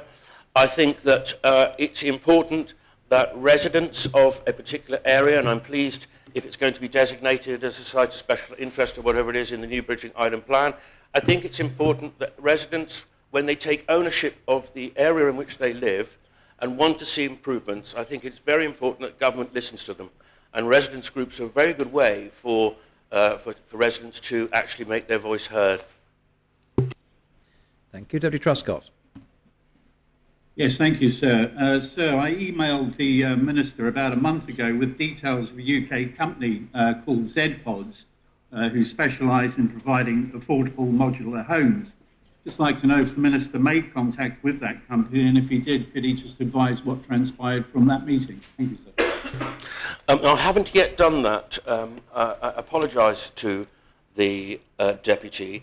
We, as the Assembly, I think will know, I've set up a working party to scope modern methods of construction, and the Z-Pods would seem to fit into that. But one of the things that came out of my Housing Partnership Board, which had its inaugural meeting in September, was other work being done by other parties, including Andium. So what I'm going to do now is join my MMC group, join forces with Andium's and others, so that we all work on the same thing together. But I will get in contact with the Z-Pods people. Supplementary? No, no supplementary. Thank you, sir. Deputy Southern. Thank you, sir. Thank you, sir. I understand that in Marriott Court, a single landlord owns the majority of the flats there. I just wondered, was the minister aware of the identity of the landlord, and is he or she a resident of the island, or are they foreign landlords just profiting from residences on the island? I do know the name of the landlord on this occasion. I don't think they're a foreign-owned landlord. I think they're based here. I'm pretty certain they're based here. I did ask for a meeting with the landlord and his agents. I only got a meeting with the agents, but it's not the majority of flats in Marriott Court we're concerned with this issue, but it's about 60, 40. Senator Moore. Thank you, sir. Given the anecdotal evidence, both from the Controller of Revenue and from other sources, that a significant number of people have left residents of the island, what updates has the Minister received or research has he done that he might be able to share with us to understand the continuing causes and contributing factors to our ongoing housing crisis in light of this change in numbers of people residing here? Okay, well, this is anecdotal because the supposed mass exodus that happened before around the start of COVID hasn't been reflected, for instance, in the school population, and we might expect, if it was transient workers, we might expect to see a drop in the population of school children, for example, with English not as their mother tongue or first language. And that hasn't happened. So whether members of a family have gone and left the other parts of their family back, we don't know. That's work that's got to be done. And it's not something that I have looked into. But what I am doing, as we've got the Housing Advisory Service up and running, the homelessness strategy. I've got a market review now into how best we can target the money for assisted purchase for people. They'll also be looking at my ideas to introduce a scheme to flip empty properties.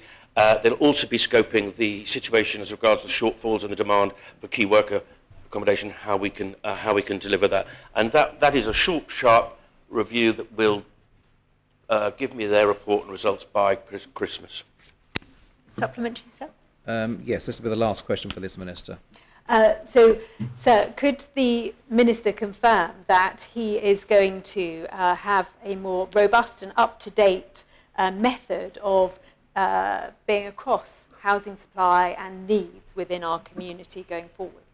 Yes, absolutely and totally. And one of the things I missed off my list just now was the new housing strategy and regeneration function, which another recommendation of the Policy Development Board we've enacted. That's been up and running now from the 1st of September. It's very busy and very useful and already paying dividends, and that's going to help us. That concludes the questions for this Minister. I propose the adjournment. Is the adjournment proposed? Anyone wish to speak on the adjournment? The State stands... Oh, Deputy Ward. The State stands adjourned until 2:15.